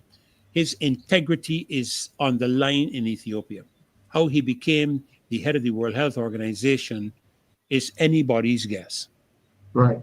But certainly, you have touched on a very critical component, and that is the whole aspect of public trust in not only the government, but in terms of persons who ought to be in a position to give guidance and wisdom. Because a lot of folk, Apostle, think that because we're church people, we don't know nothing about anything other than church, Exactly. and nothing other than the Bible or so. But people fail to realize that many of our ministers were business people. Yeah. You know, my mind goes right back to Reverend Dr. Holmes Williams, who was a banker. Yes, sir. You know, and others. Myself, I am a sales and marketing individual in the automotive component. You know, and so you are touching on an aspect that I think is of critical importance. However, I think that the people in Barbados need to understand that the understanding of church needs to be expanded beyond your building. Yeah. Yeah. And you know, what are your views in terms of what you have shared so far? Because of course, you know, there's an event coming up on Sunday. I'm sure you know of that event. Yes, sir. Coming up on Sunday. Yeah. With regards to our involvement as people, Christian people, not just leadership, Christian people, dealing with the aftershocks of the pandemic and addressing now what potentially could be the oncoming of another one. Yeah. Well, you know, Rev, let me just jump right into this. And again, I want to go back to understanding what the church should be doing in times like these. Number one, this administration has not done one single postmortem on the impact of the COVID-19 scamdemic, neither the impact of the vaccine rollout, which I found to be very, very strange, okay? Because much of what has happened during COVID has affected the church. And this is where I take my stand, because I understand the church calendar, but Rev, let's be absolutely clear. The church today, we're burying our ministers, we're burying their wives, we're burying our church members. And just like the world, our members are collapsing and dying. I just a week ago went to the funeral of my cousin, 45 years old, left 2 kids behind. Stage 4. Just like that, and gone. And we have seen this over and over. And I think that the church's response more to the regular church calendar has to change if we're going to address the problems that are facing our nation at the moment. Okay, so when we look at the fact, as you said, public trust of this administration, and I spoke personally to a gentleman that spoke with a very high individual here that was connected to Mr. Carter, who was the first CMO here in Barbados, you know, in the early stages of the scamdemic, before he just disappeared off the scene and then he was replaced. But in conversation with that individual, he said the discussion went along the lines of speaking to this administration and saying to them, this is not the way to deal with a pandemic, let me call it that. The planned lockdowns, the planned mass vaccinations, all of these things, they were advised, this is not the way to go. But obviously, there was another agenda. So how do we have individuals who are skilled at what they're doing and we're not paying attention to them? And this is the same principle that I'm seeing that is beginning now to creep into the church, where we're more interested in continuing the program of the standard church and and creating events that will kind of still mask the fact that at the end of it, we still have to deal with the people in the church who are sick. We still have to deal with the folk in the church who are still unemployed. We still have to deal with the folk in the church whose families have been affected. We have to deal with the church whose ministers are sick right now. And I'm telling you, I know ministers who took this vaccine. I know that they're hurting right now. I know that. So I'm saying that we have a bigger problem in our island right now. And the fact is, on no level, when it comes to crime, we're not hearing them. When it comes to the economy, we're not hearing them. When it comes to road conditions, we're not hearing them. When it comes to the area of church and religion, we're not hearing them. So how do we come together and say, okay, we're going to have this event, we're going to pray, and we're going to invite people to come to the Lord Jesus Christ? I'm not against the event. I want to make that abundantly clear. I'm not against the event, but our country needs more than a yearly church calendar event. We need situations right now. We need leverage. We need facilities to help deal with the ills that's prevailing in our nation right now.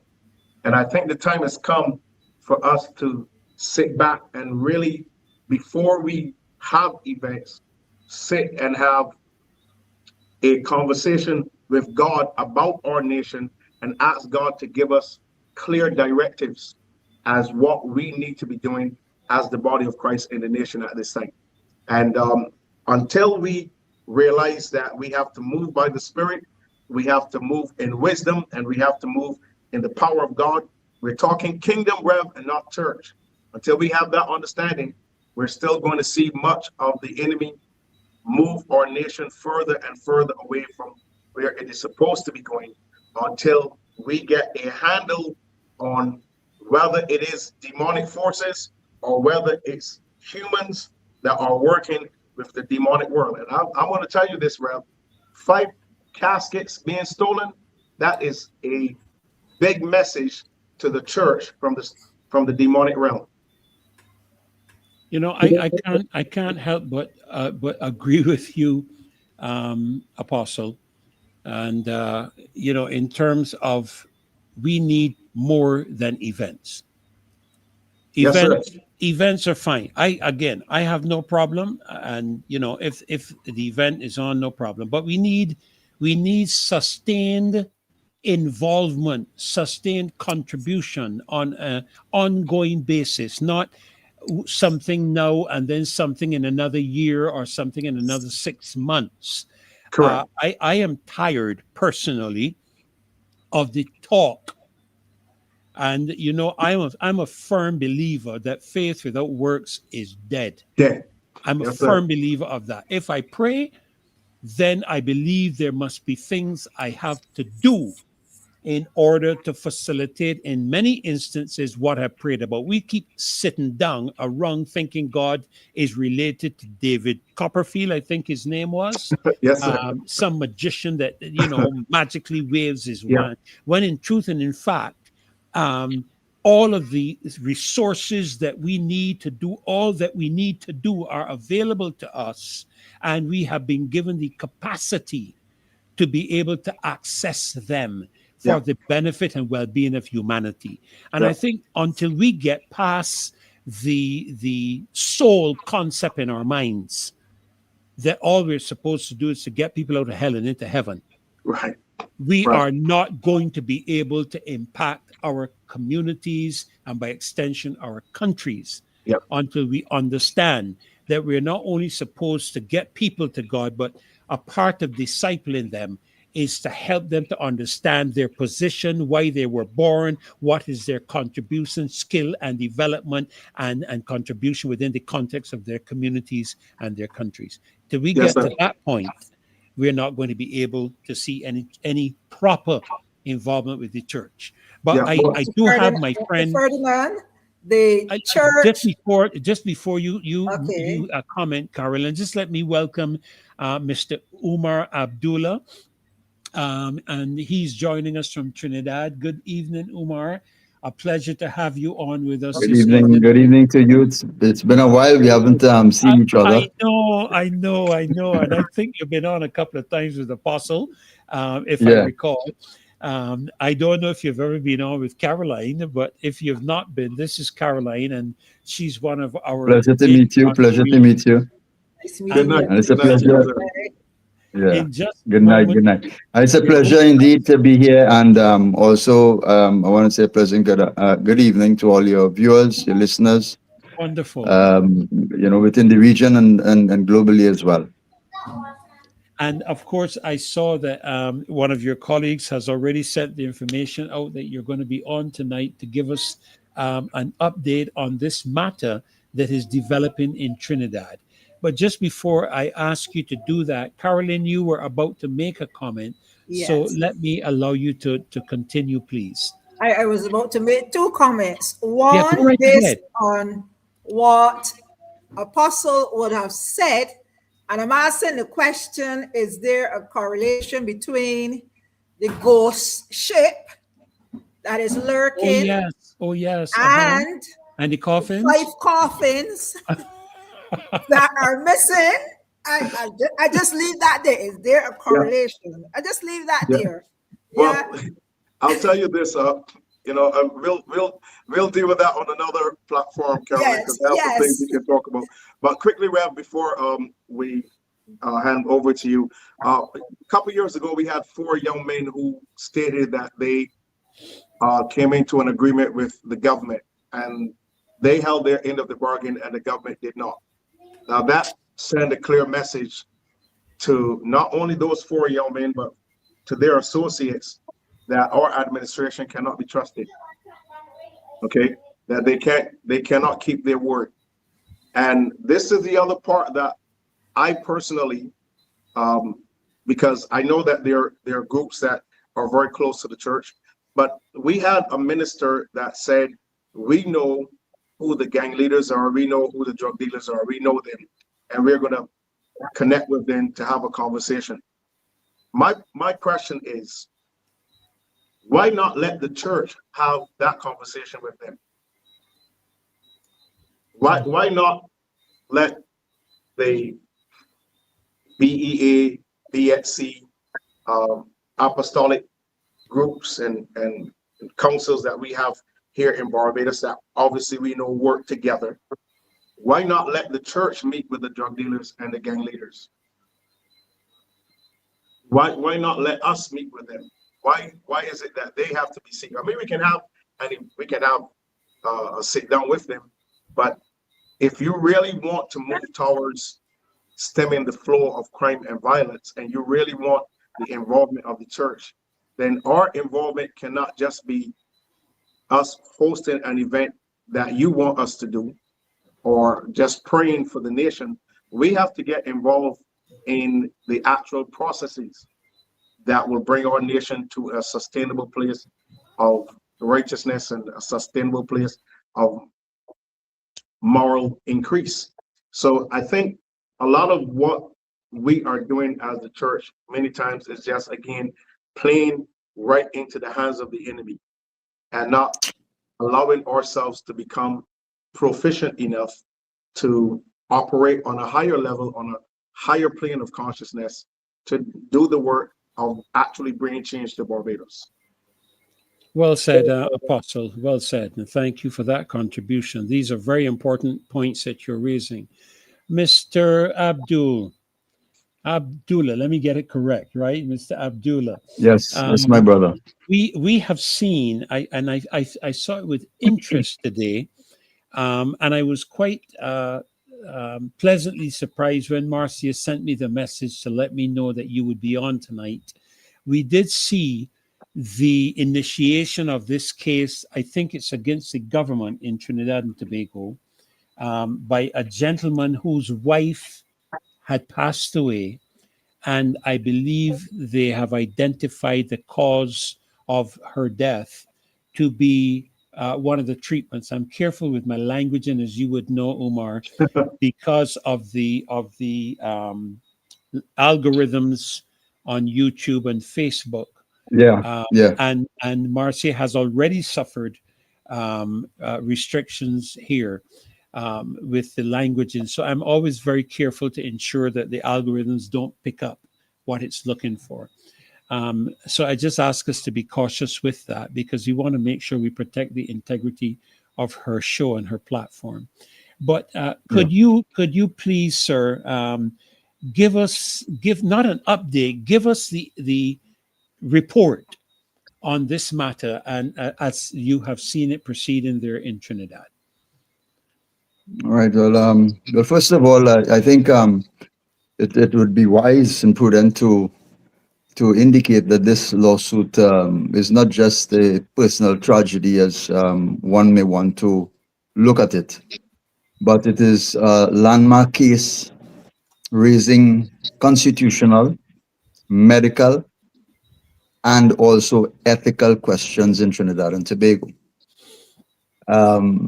The key, of course, is to balance empathy for the victim's family with a clear, structured explanation, of course, of the broader issues that is at stake. Nicholas Francis, who is the husband of the deceased, Alicia Kana Sibaran, I want to acknowledge on this program, and I think it's about time that someone does it, to recognize him, acknowledge him for the great courage that he had during that episode that his wife experienced. It was a very traumatic, a very troubling, and very, very disturbing, event. And we would have been very close to this situation as well, because we would have had numerous campaigns throughout Trinidad and Tobago as it related to the injection injuries and so on. And we saw firsthand the traumatic experience that this husband had to go through with his wife, and eventually having to accept the final decision that she had taken. So this drives home something that is very important for us all. And we have gone through it throughout the Caribbean region. And this is not just about one family, because we have many families that are suffering. We have many other cases in Trinidad and Tobago where persons would have suffered adversely as a result of these injections.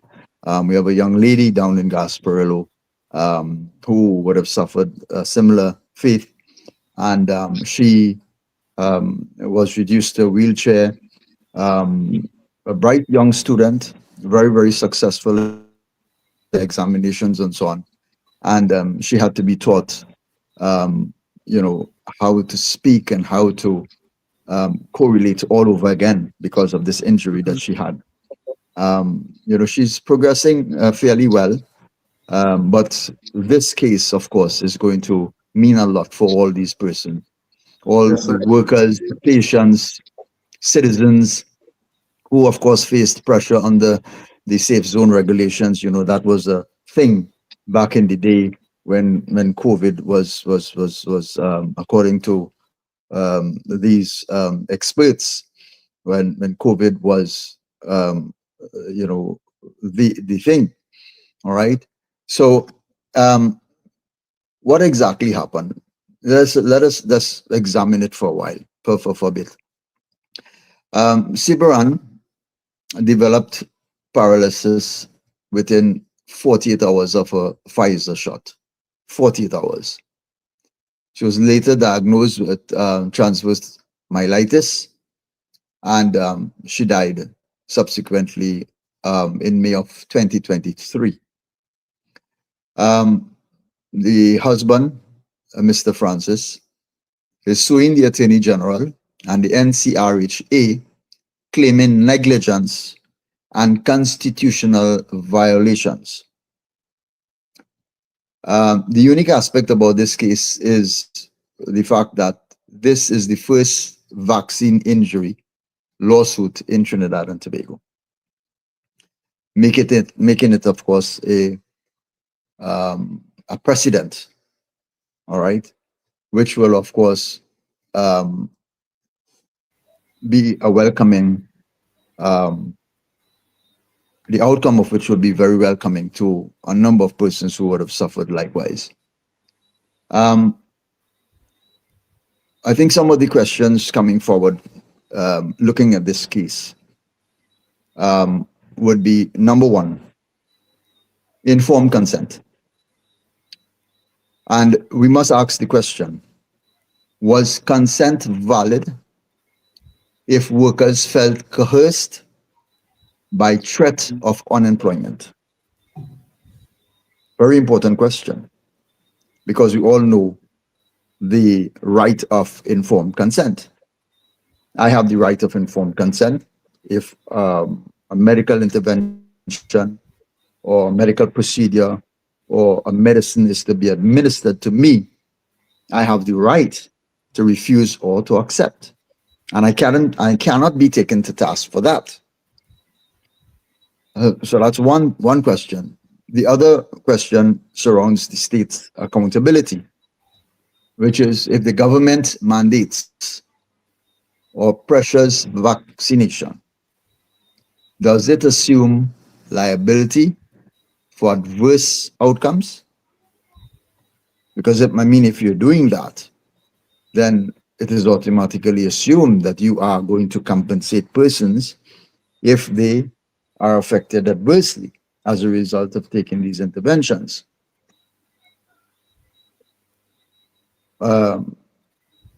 Public health communication, the way you communicated, were official assurances that these injections were safe and effective, misleading in light of the documented adverse cases. And we saw the Pfizer document that was released, which they did not want to release and had to release because of a court order. And the list of all the injuries that could be had as a result of taking these injections and so on. Constitutional rights. Can freedom be curtailed during emergencies without adequate safeguards? These are very serious questions. And we hope that these questions will be answered in the proceeding forward with this matter before the courts. Of course, we have evidence. Reference can be made to Courier's Medical Journal article, February 2022, which documented Ciberan's case and others as well, linking neurological illnesses to injections, right? And it must be noted here, both local and international consultants were in support of these concerns. I also want to highlight here at this point in time that the NCRHA's denial of any wrongdoing contradicts its own medical personnel published findings. All right. So there's a great controversy as a result of findings of their own medical personnel as opposed to what they were doing. Now, I want to make it absolutely clear, and a lot of people tend to say these things, but I want to make it absolutely clear, as we have done in the past, Um, this must be accepted as a form of a truthful communication. All right. There is need for accountability, and when policies affect the livelihood of people, there is need for accountability, and citizens should never be forced to choose between health risk and employment. Now, I want to make it absolutely clear that we are not we are not anti-vax, right? We are not saying that we want to eradicate these injections. We are anti, you know, um, vax, and all of this. All we are saying is that um, it does play a role. Injections, these vaccines, does play a role in public health. But when adverse events occur, justice and transparency cannot be negotiable. It's non-negotiable. All right, and we have to accept that. We have to understand that.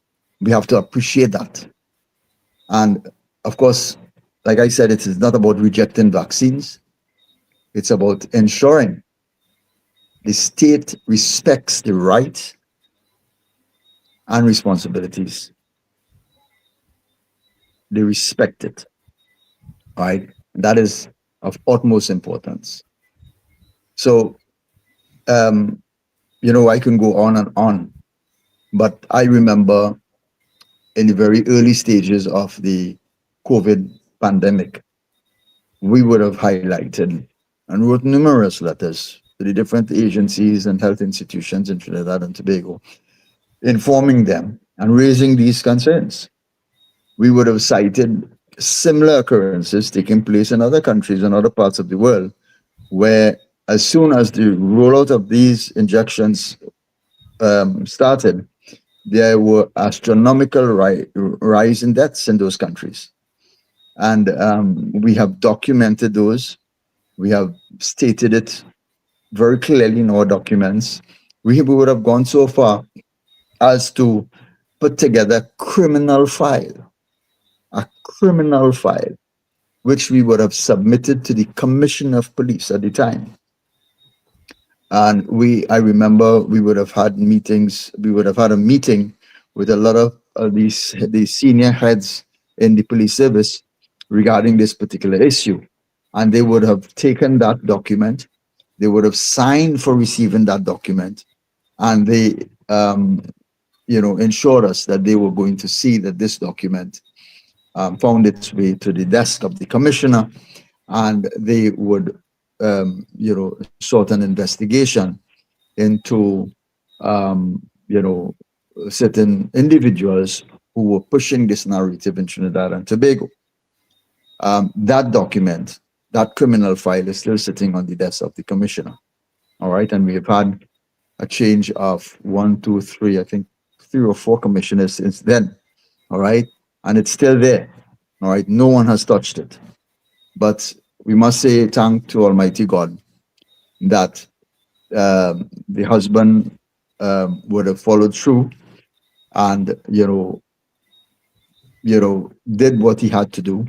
Of course, he tried to mitigate this outside of the court, and that was unsuccessful.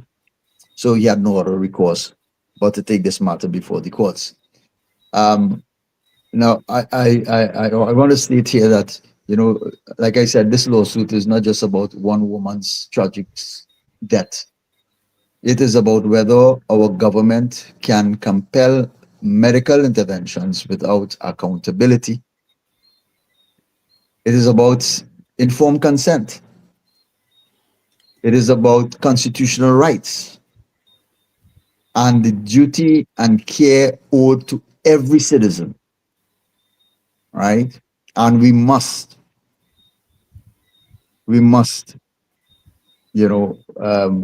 seek out justice for Alicia and all those other persons who would have suffered adversely as a result of these injections. All right, and basically, this is what this whole case is pivoting upon, and it Mhm. is very important for us to follow the case as it goes forward, and we support in whatever way we can, highlight it as much as we can on our platforms, speak about it, create conversations around it, so that it will give us the opportunity to communicate to the public and to those persons who do not understand what is necessary for them to understand and what they need to appreciate as it relates to this particular issue. And I think once we do that in in a proper way, I think a lot of people is going to be asking more serious questions and standing their ground as it relates to their rights and their right to informed consent. And this is what is very important. And this matter, you know, as I speak about it, there's another matter that we are approaching in Trinidad and Tobago, where we are going to tackle the whole idea of immunization before education. And that's an issue that we have been plagued with in Trinidad and Tobago for quite a number of years. It has not raised its head except after COVID, where parents have now started to recognize that these, vaccinations and these injections and medical interventions and so on have adversely affected their children. And there was one particular parent that did come forward where her children, her previous two children, had received those important inoculations before education, and they would have suffered adverse reactions. One, a speech impairment, and the other one, um, you know, uh, difficulty with his limbs moving in the proper direction. And her other children now, she's very, very concerned that if she were to give her children these injections, similar similar occurrence might occur.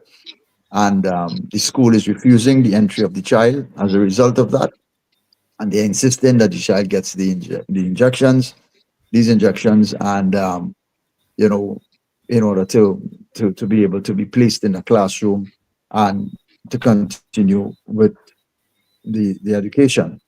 And that we find is very unfortunate in Trinidad and Tobago, and we want that to be taken off the books. But it's not just a simple case of just taking it off the books or filing a constitutional motion, etc., etc.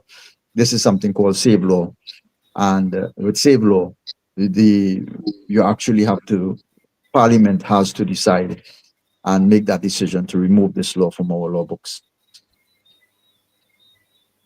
And that is how this is how technical it is. So that's another case that you will soon be that soon make its way in the headlines of our papers, and hopefully we'll be able to attract a good suite of lawyers who'll be able to treat with that in the manner that it ought to be treated with. Well, I'm really pleased to hear of this case, to be honest with you, Abdul, because we knew this from the beginning. Apostle, I'm sure that you had the same access to information that I did. Yes, sir. We knew from the beginning of this pandemic. We have had interviews with Omar. You would remember two of the key medical individuals at the time. I think one was Dr. Maloney and the other was Dr. Culler, both of who raised warnings and concerns. I'm happy to say that their assessments have now been borne out due to the phenomenal testimonies that have had to come forth in the American Congress as they have investigated the entire pandemic matter. Mm-hmm. However, my concern, and Apostle, I think you would agree with me, is that Barbadians seem to be very complacent about what has happened here. Mm-hmm. My understanding was that persons who died here in Barbados with COVID, not because of COVID, were labeled as COVID-19 deaths, and that no autopsies were permitted. I stand to be corrected, but to the best of my understanding, and possibly you may have even more information with regards to this, because I think you were quite active during that period. So maybe you can comment from the aspect of Barbados, because I believe this case was set a precedent. I was reviewing the information as you were speaking, and I did today, to see that government's primary responsibility is the safety and security of its citizens. And yet when something happens to its citizens, the government seems to want to, what's the word I'm looking for, to back out of, and that's, I'm being very polite, back out of the responsibility to be accountable and responsible for the deaths and side effects, not only of this, but as you mentioned, Umar, vaccines and treatments for children. I believe it is I would refer to him, I can't remember his official title, but I refer to him as the Minister of Health in the United States, as Robert Kennedy, has now issued a straight position with regards to vaccines and children and the causes, side effects, and effects that they are bringing upon children, including, what's that one? Oh my goodness, slips me right now. But causing conditions to occur in children that children did not have prior to taking the vaccine. So maybe, Apostle, you could expand a little further. You've heard what Umar has shared concerning that specific case, but I believe this is going to be a landmark case. Yes, not just in Trinidad. I believe it's going to be a landmark case in the Caribbean. Apostle? I first of all, thank you so much for your contribution here tonight. I sat very attentively and listened to what you had to say in relation to the case here in Trinidad. And Rev, as you said, this is going to spark, in my opinion, a greater awareness here in Barbados, because the Barbadian community here has been very, very docile as far as really speaking up about the ills of this scamdemic here in Barbados. And as Mr. Umar said about the cases there with children in Trinidad, I spoke to a lady who is dealing with a similar case here with their children here in Barbados. Speech impediment, loss of memory, unable to read.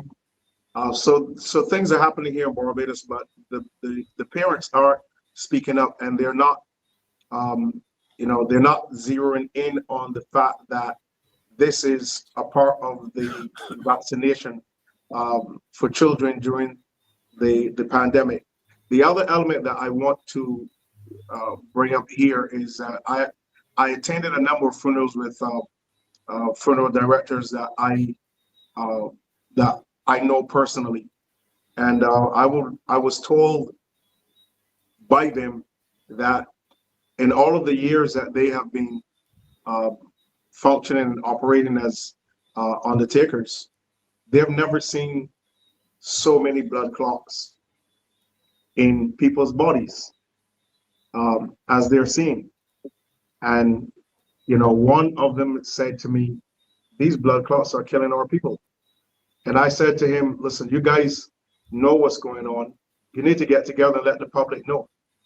You need to form some type of network or body and have a press conference and let the people in Barbados know what's going on, because PAHO isn't telling them anything. BAP isn't telling them anything. The Heart and Stroke Foundation isn't saying anything. The Cancer Society not saying anything. But the hospital is saying we're seeing 14 cases of heart attacks, per week, increase in strokes, increase of pulmonary embolisms. We're seeing all of that, and yet there's no talk, there's no communication with the public about these health matters. So I think this case is going to spark, some type of extra energy into Barbadians, and I hope that it spills over into, as much as the legal fraternity has been talking recently, I hope that this spills over into Barbados and they making a decision to assist Barbadians Autism. who have been, their lives have been ripped from them because of this scamdemic. And of course, there's several videos online with ministers and leaders, the leader of Barbados pushing this whole vaccination, pushing the whole issue of what needed to be done during COVID. We do have cases here of employers badgering employees to get vaccinated. If not, they won't be able to work. You have the area of telling citizens you won't be able to travel if you're unvaccinated. You have all of these things that are, pretty much set in place by the administration. So I think Barbadians themselves will have very strong cases. If this case is won here in Trinidad, it's going to set a very, very strong precedence for what could potentially happen here in Barbados. I know around the world right now, there are cases that are being won against the government from persons who were, I know there was I read of one case where there was a pilot that worked for British Airways, and he was pretty much forced to be vaccinated. He took the first shot, woke up the next morning, he couldn't walk. And so they did their court case, won the court case against British Airways.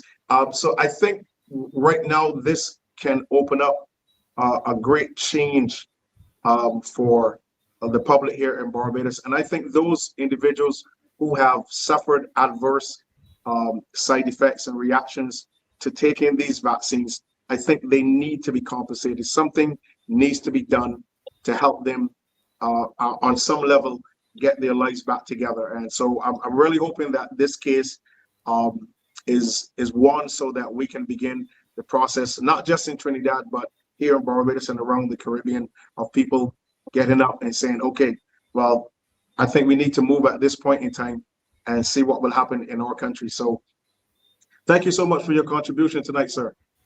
Yeah, we have. I mean, we have evidence. We have evidence, documented evidence, where we would have interviewed persons who would have taken these shots to save their jobs, and after taking the shot, they lost their jobs because they couldn't work. They couldn't work. All right, they couldn't work anymore. And what you said earlier about autopsies not being done in Barbados, the very same thing was being done here in Trinidad. Yes. No autopsies was being done, and everybody died as a result of COVID-19. Right. They fell off a ladder and busted their head. COVID-19 was the cause of that death. There's one particular brother of ours. His son would have drowned and died while due to drowning. And they wanted to put COVID-19 as the cause of death on this man's death certificate.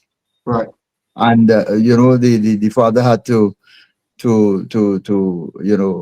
protest against it, and they eventually had to put the right thing.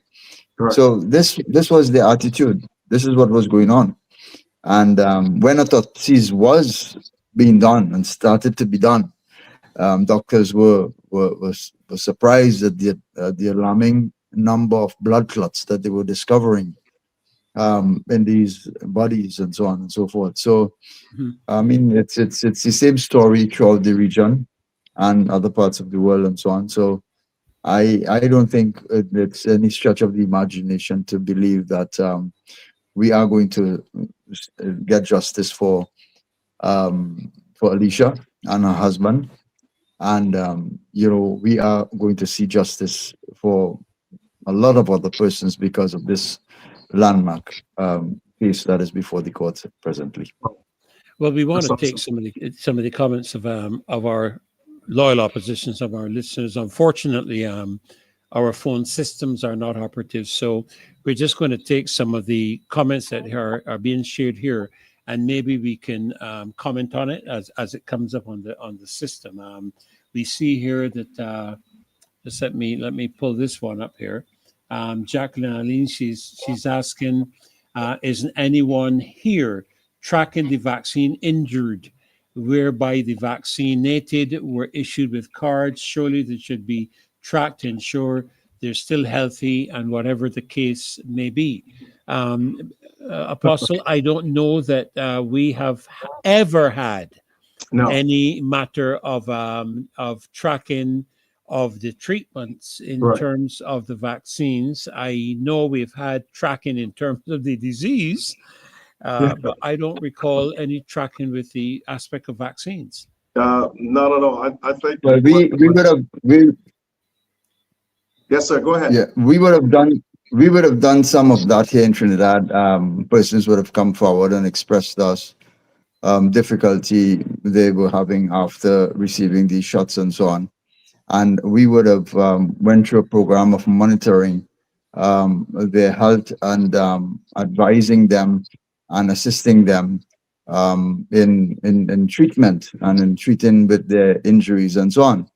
So, but it was at a very limited stage. It was not, a widespread effort that we were involved in. We were just persons who were coming forward and reaching out to us and expressing what they have been experiencing and so on.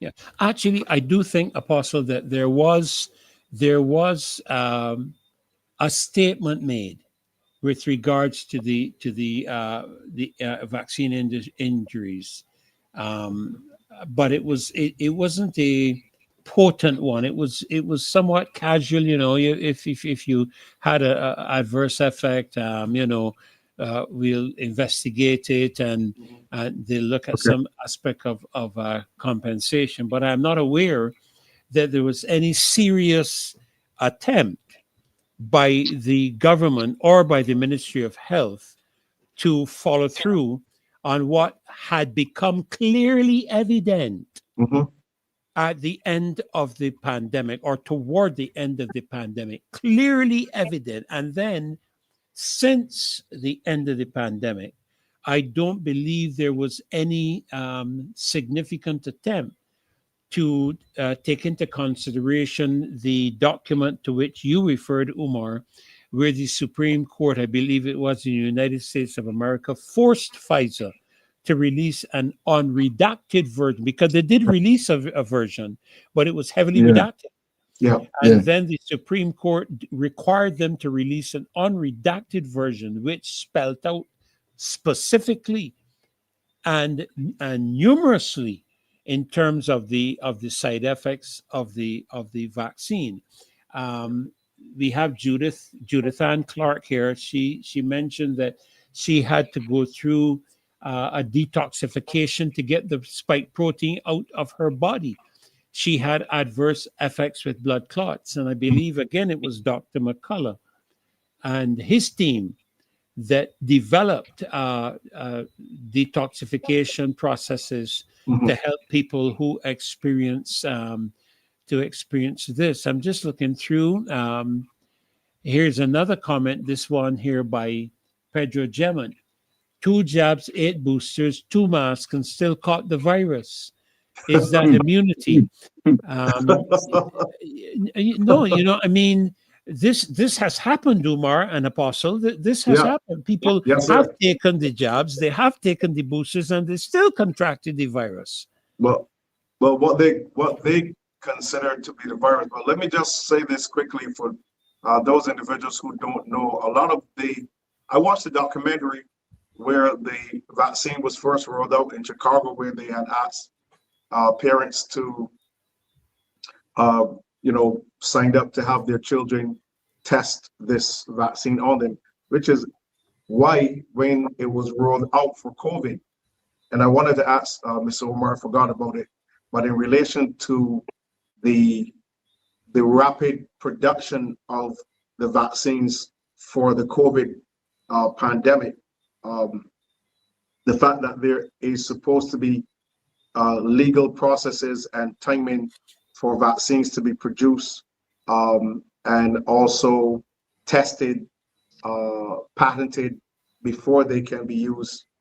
We had at one point in time 21 different vaccines that were pretty much being pushed around the world for COVID. So is that can that be used as a part of the legal process in terms of using vaccines that were not properly tested and did not go through the proper channels and time periods and framework to be called a vaccine? Can that be used as part of the legal processes and in your case there in Trinidad?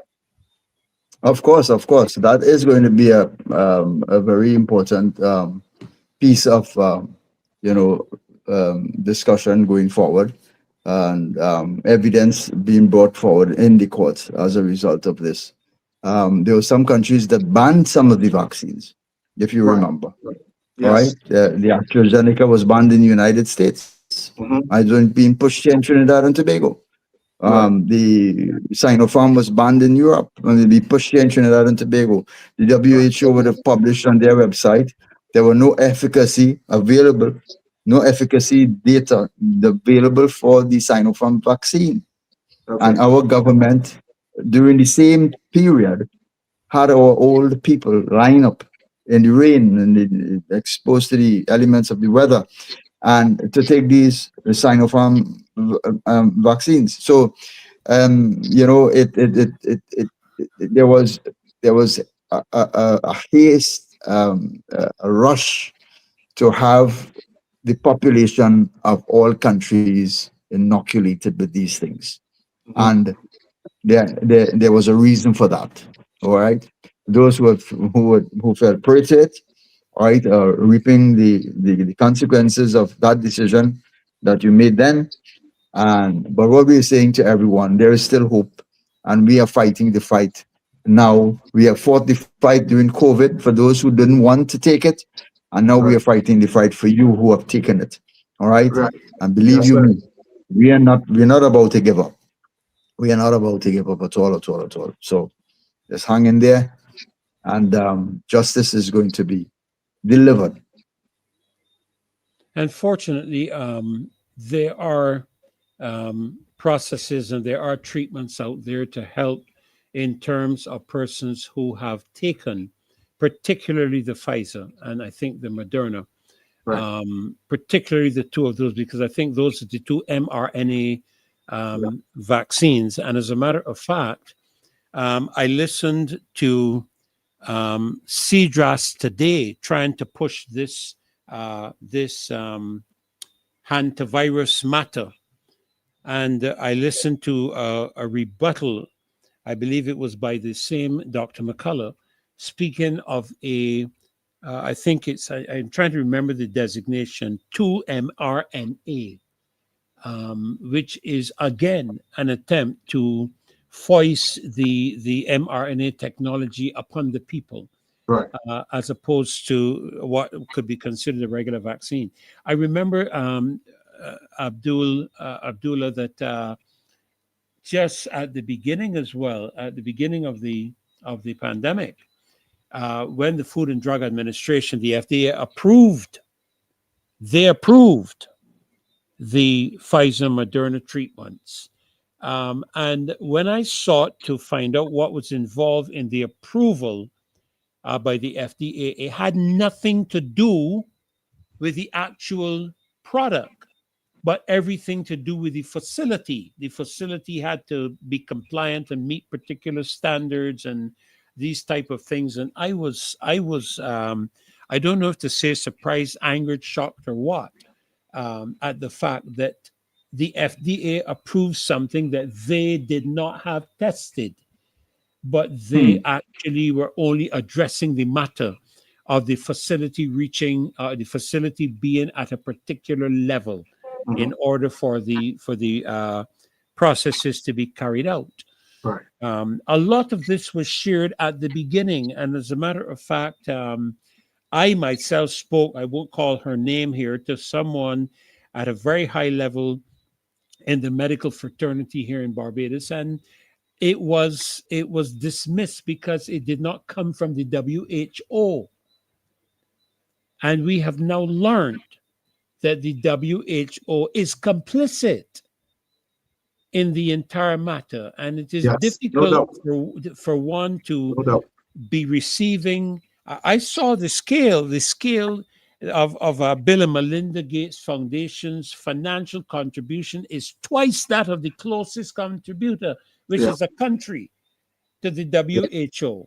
yeah, And you become not accountable, but you become compliant with a financial entity that is funding your organization. hmm And I think these are things that should be brought out into the open, and the appropriate action taken. I'm just looking to see any other comments that we could probably respond to. yeah, Here's one by Sharon Innes. She's saying here, before vaccinations were tested before being administered, nothing like this happened for COVID. Pharmaceutical companies were exempted from lawsuits in the United States. I again remember, Apostle, I think you might. I remember Pfizer yes, trying to blackmail the Brazilian government by holding their national assets if there were any side effects, and not allowing themselves to be held accountable. yeah. Well, there's some I forgot two things I want to and add into what you just said. That documentary I watched was when Pfizer rolled out their vaccine in Chicago with children, and the vaccine, from what I saw, within days, within weeks, children either had serious adverse side reactions or either died. And when this was before COVID, so when that same vaccine was brought in during the pandemic, that's the reason why they said they weren't giving it to children at first. But remember, the pandemic was not just WHO, it was very wealthy individuals that control this whole narrative. And so eventually it did get to children. And so we have this whole issue of inoculations. But I want to ask Mr. Omar this question again with the legal side of things. From my investigation, each country was supposed to have a certain amount of deaths and also a certain amount of vaccinations.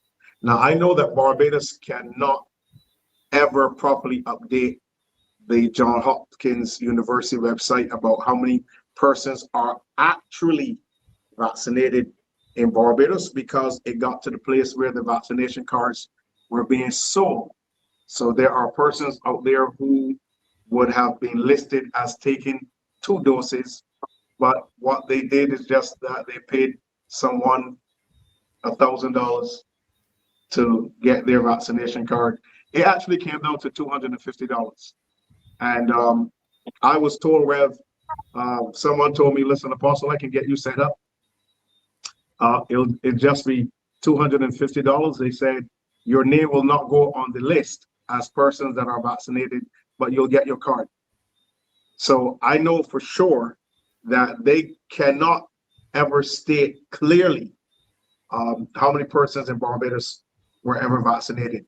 But I want to ask if each country was supposed to reach a stage, and I have record that in Israel reached to over 80% of persons vaccinated. At least that's the information that I got. So this is at least one nation that reached the benchmark that was given to them in terms of vaccination to be called a country that is in the all clear as far as COVID vaccinations are concerned. Now, I don't believe Barbados reached the number in terms of deaths, and neither did it reach the number in terms of persons that were vaccinated. Remember, it was one shot, then it went from one shot, 2 shots would now declare you to be fully vaccinated. Then it went from 1 shot to 2 shots to 2 shots and a booster to be fully vaccinated. And then you had to come back every 6 months to get a follow-up booster to be considered a person that's fully vaccinated. So I want to ask about Trinidad in relation, and in this case, in relation to the overall percentage of the population of Trinidad that was vaccinated. If Trinidad reached the quota of persons that needed to be vaccinated, and the fact if they did or if they didn't, how does this impact this case going forward? Because I think it lends to what could possibly happen here in Barbados as well too. So that's the question I want to put to you, Mr. Omar. Well, what I can say is that the government were pushing very hard to pass the 50% threshold, and they were not able to do that, even though they claimed it. And a very similar thing was happening in Trinidad, where people were buying their cards, paying for these cards, right? So it was not, across the region, this was happening. I think worldwide, I think the very similar thing was taking place. However, we were aware. I just don't have my notes before me now, but in 2017, there was a scheme that was set up for rewarding countries for the amounts of deaths and the amounts of COVID cases that their country would have been able to test and put forward. And once they passed a particular threshold, every country had a different threshold, and they would have received certain monetary compensation from the World Bank and so on. And Trinidad and Tobago did receive an installment of that that gift from the World Bank. And I think it was something like 7.5 million dollars, I think it was. I believe it was. I don't have my notes before me, but I could always check it back and send it as some information for you, my brother. So this definitely, one would ask the question, 2017, nobody knew anything about COVID then. Why was this fund set up in 2017? And the actual words were used, the actual terminology was used, COVID, right? So, as you said, pandemic, right? It's no short of the imagination that this was definitely a pandemic, and what they intended to achieve, and in the numbers and so on and so forth. And countries and doctors were receiving stipends on the side for doing their bidding. All right. I think in some cases doctors were given an incentive not to do autopsies. All right, and they were being paid not to do autopsies. Right. All right. So this was very much the case in Trinidad and Tobago.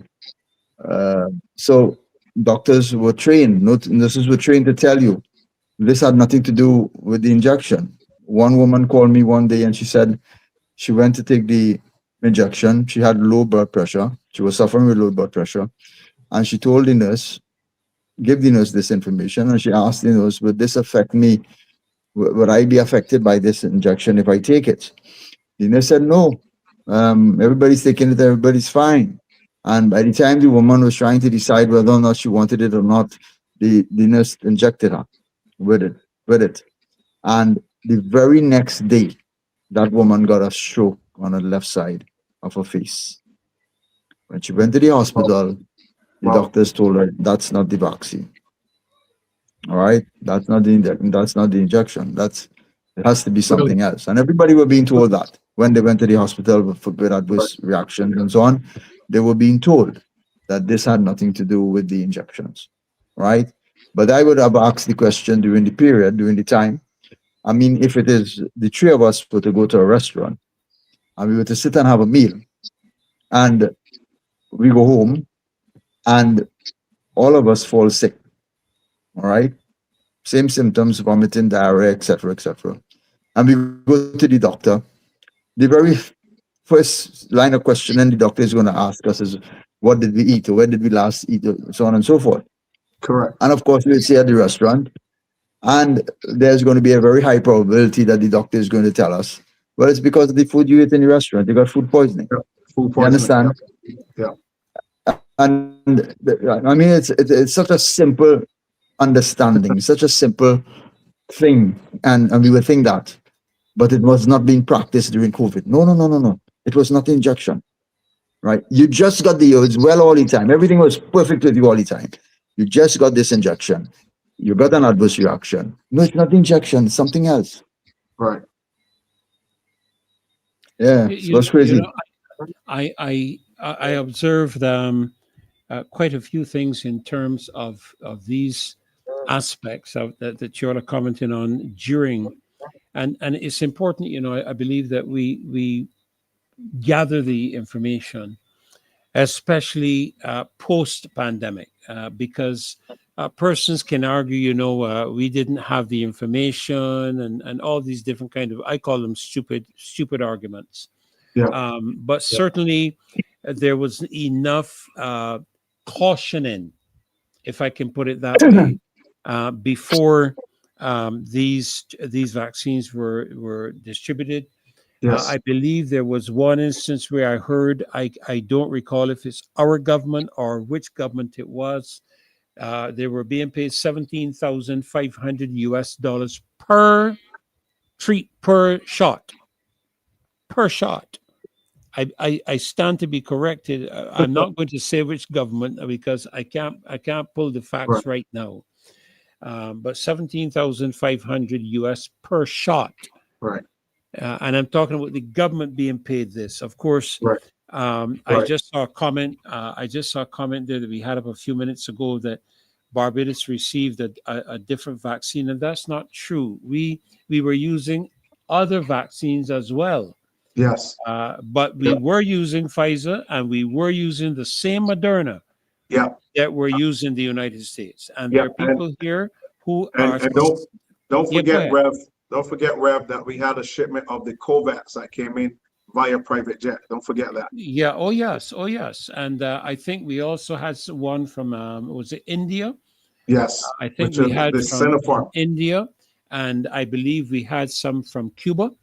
Yes. If my mind serves me correctly, none of which I have seen, and I stand to be corrected, Umar, but none of which I have seen highlighted in any major manner globally as we have seen Pfizer and Moderna, because I don't believe any of them were mRNA technology vaccines. Right. I think they were more along the normal, what we would call the normal processes used, and I believe that we saw those aspects happening here. I remember as But there was well. a lot of adverse. There was a lot of adverse reaction to the Sinopharm here in Trinidad.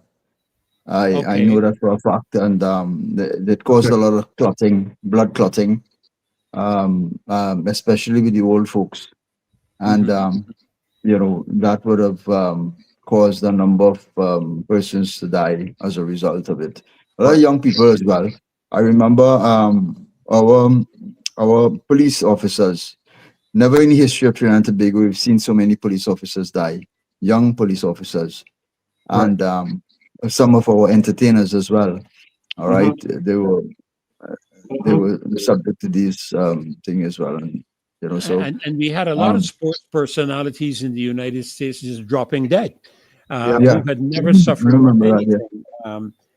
But I believe this case.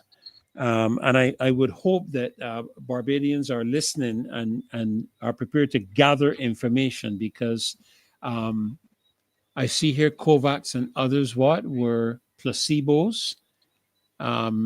Okay, I'm just looking here. I see here our last 2 doses. Let me get this one. Our last 2 doses were AstraZeneca, and the boosters were from Pfizer. Oh, wow. Okay. Okay. Interesting. Yeah. Um, Interesting. I'm just going through because we don't have a call segment at the moment, so I'm just going through some of the comments to so that we can take some of the contributions from our listeners. Here we have someone saying that this would be Andrea Moore. So many doctors that could and should have known better went along with the nonsense. That is very, very true.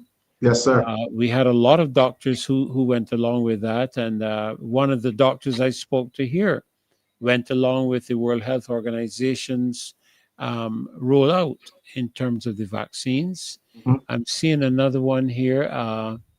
They're saying I'm taking vaccines for any and anybody. If anybody wanted to wipe out a race, accepting vaccines that were free and don't care what's in them. I also saw someone make mention of the autism. That's what I was looking for. Right.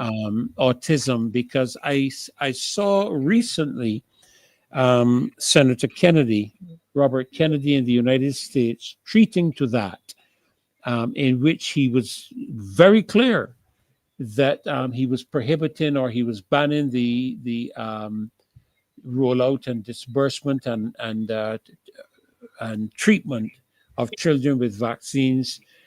He identified particular vaccines that have resulted in autism in children. I think it's a very serious matter, and I believe that if this case that we are seeing occurring in Trinidad is successfully comes to a successful conclusion, I would hope that as a result, persons would begin to take a look at their lost loved ones.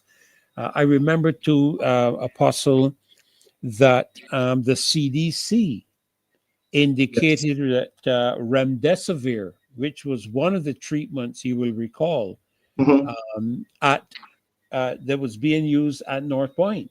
Correct. The CDC issued a ban on remdesivir as a result of negative effects, which we were still using. It was used here at Harrison's Point. Yes, at It was Harrison's being used here at Point. Harrison Point.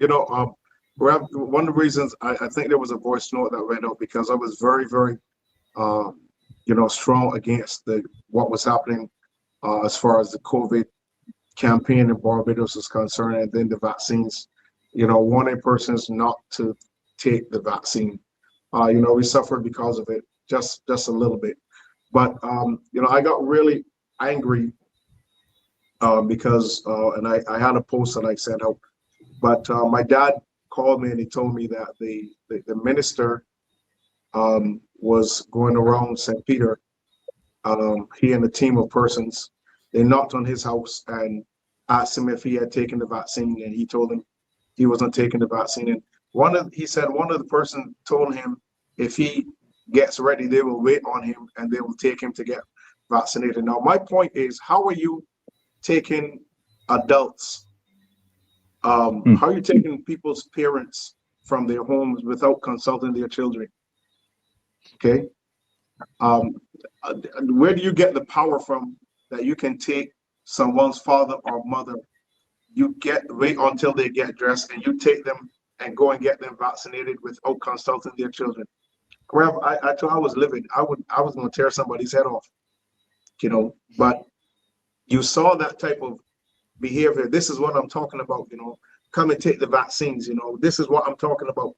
And now that you are put, your back is against the wall, there's a call for responsibility and accountability. Still not hearing these people. So this is why I believe, Barbadians should begin to pay very, very close attention to this case in particular in Trinidad, because it pretty much will open the door for persons in Barbados who have suffered due to taking these vaccines. So this is a chance in a lifetime opportunity for not just Trinidad, but Barbados and the rest of the Caribbean. Yeah, I really believe that this is an opportunity to really, from our perspective now here in the Caribbean, to hold people accountable.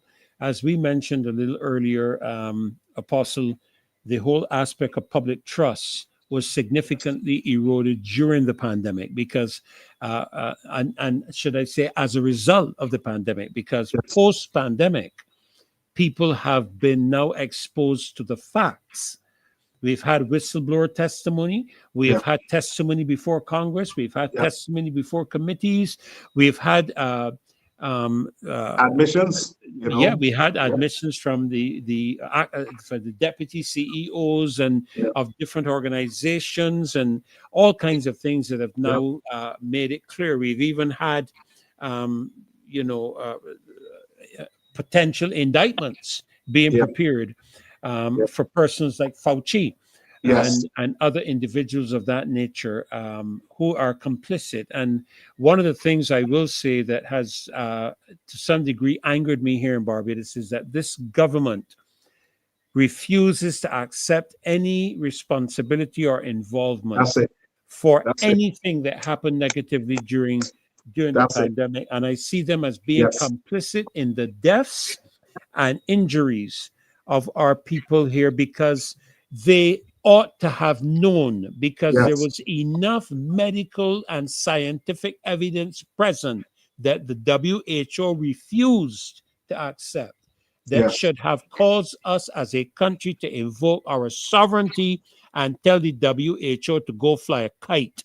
But instead of that, we went along with them, and it caused a lot of injury here in Barbados. Remember, Mr. Fauci also made it clear in his testimony that made it abundantly clear that the social distancing, the wearing of masks, all of these things were not founded in science. Yes, he did. He made said that admission. These things were made up. He made that admission. Yeah. And anybody who said otherwise was branded a conspiracy theorist and anti-vaxxer. But Correct. The facts have now borne out the fact that we were true and we were accurate in what we were saying. Correct. As a matter of fact, if you did a simple test, you can put on a mask, Umar, variant mask you can put on and stand in smoke and you don't smell smoke. I think one of them is the N95 and then the surgical masks that you don't get a intrusion of the odor through the mask. That did not happen with these monkey things they gave for people to walk around with. And people, I see people to this very day, and out of politeness, I say nothing. But I laugh inside to think, you really think that that's protecting you from something when it was proven scientifically that they were not effective. And Mr. Fauci, they were as a matter of fact, it presented more harm for the wearer. Absolutely. That's correct. Yeah. Absolutely. Well, listen, gentlemen, we are way past our time.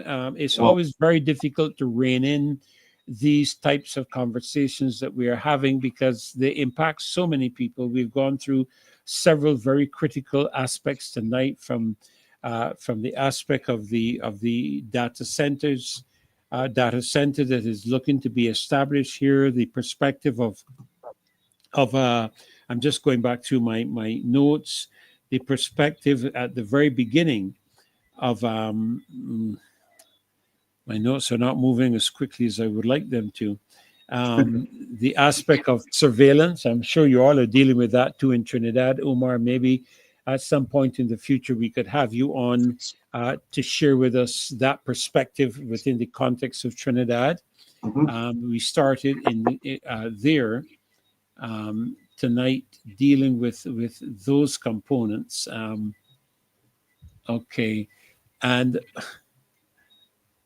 let me do the adding, please. Thank you very much. Okay, there we are. I'm just trying to get Carolyn back in. Thank you. So that we can say goodnight together. We began with the matter of surveillance. We went into the aspect of the data centers and on down to this matter. And we want to thank you, Omar, for taking the time to come in and update us as to the situation there in Trinidad with that case with Francis and his wife.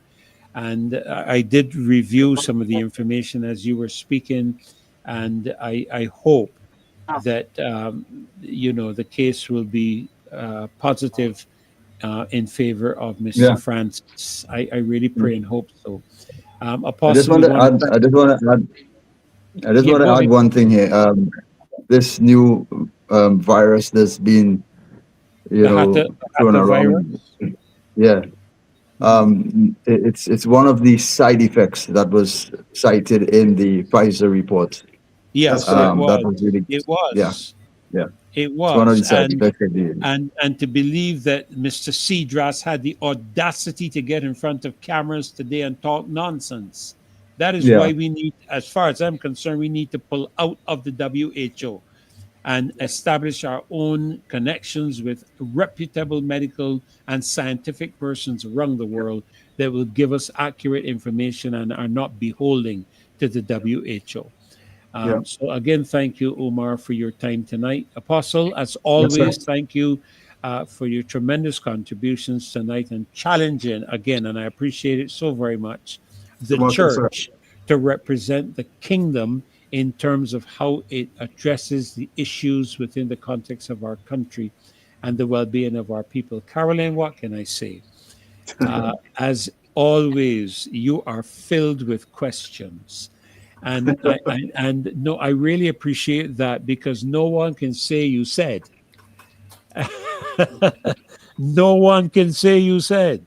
Exactly. They can probably say that of me, because I am quite dogmatic. Once I have the information to back up what I'm saying, but I know you have the information to back up what I'm saying. But I will use the word clever. I love the wise. I think it's a better word, Apostle. Yes, sir. I love the wise manner in which you articulate the questions and get people thinking about all of these aspects that we discussed tonight. So I want to thank all of you for being here, as well as I want to thank the loyal opposition for being here with us tonight. I normally welcome all of them individually, but because of how packed our program was tonight, I didn't get that opportunity. And I'm not going to take the time here at the end, because I might get the hammer dropped on me, and I don't want that to happen. So God bless you guys. Thank you, Omar, Apostle, Carolyn. I look forward to the next time that we're together. I always do look forward with pleasure to having you guys on the show with me. Thank you, loyal opposition, for being here again this Friday evening. And we wish you a great, great weekend. Good night to all of you. God bless. Remember, on Sunday is the launch of the Gospel Fest events at the gathering at the Kensington Oval. They will be launching the Gospel Fest there on Sunday morning. So God bless you guys. Have a great, great weekend. Carolyn, wonderful weekend to you. Apostle, to you as well. Thank you, sir. Same to And you. to you, Thank you. Omar, have a great weekend. God bless. And bye-bye. Thank you. God bless.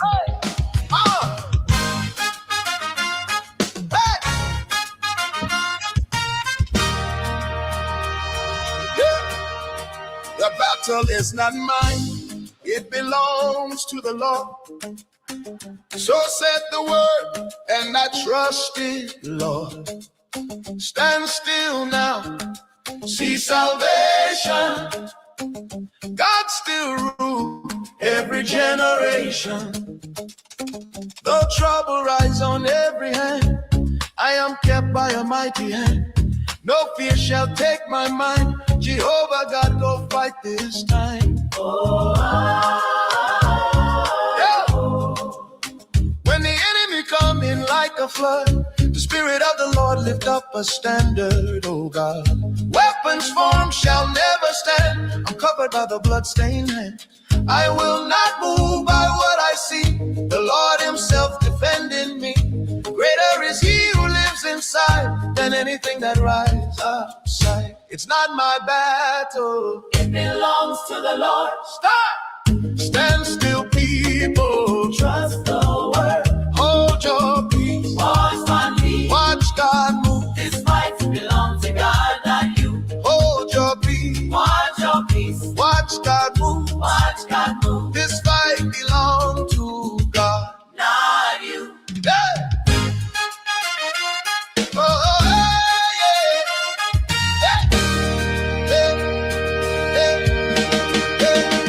Many trials, many tests, but the righteous still blessed. Weeping may endure for a night, but joy come quick with morning light. If God be for us, tell me who can stand against what God will do? From generation to generation, the Lord alone bring liberation. It's not my battle. It belongs to the Lord. Hey! Stand still, people. Trust the word. Hold your peace. Watch your peace. Watch God move. This fight belongs to God, not you. Hold your peace. Hold your peace. Watch God move. Watch God move. This fight belongs to God, not you. Oh yeah, yeah, yeah. Stand my battle. Yeah. It belongs to the Lord. Stand still, yeah. Stand my battle. Oh, it belongs to the Lord. Stand still, stand my battle. Yeah. It belongs to the Lord. Stand still, yeah. Stand my battle.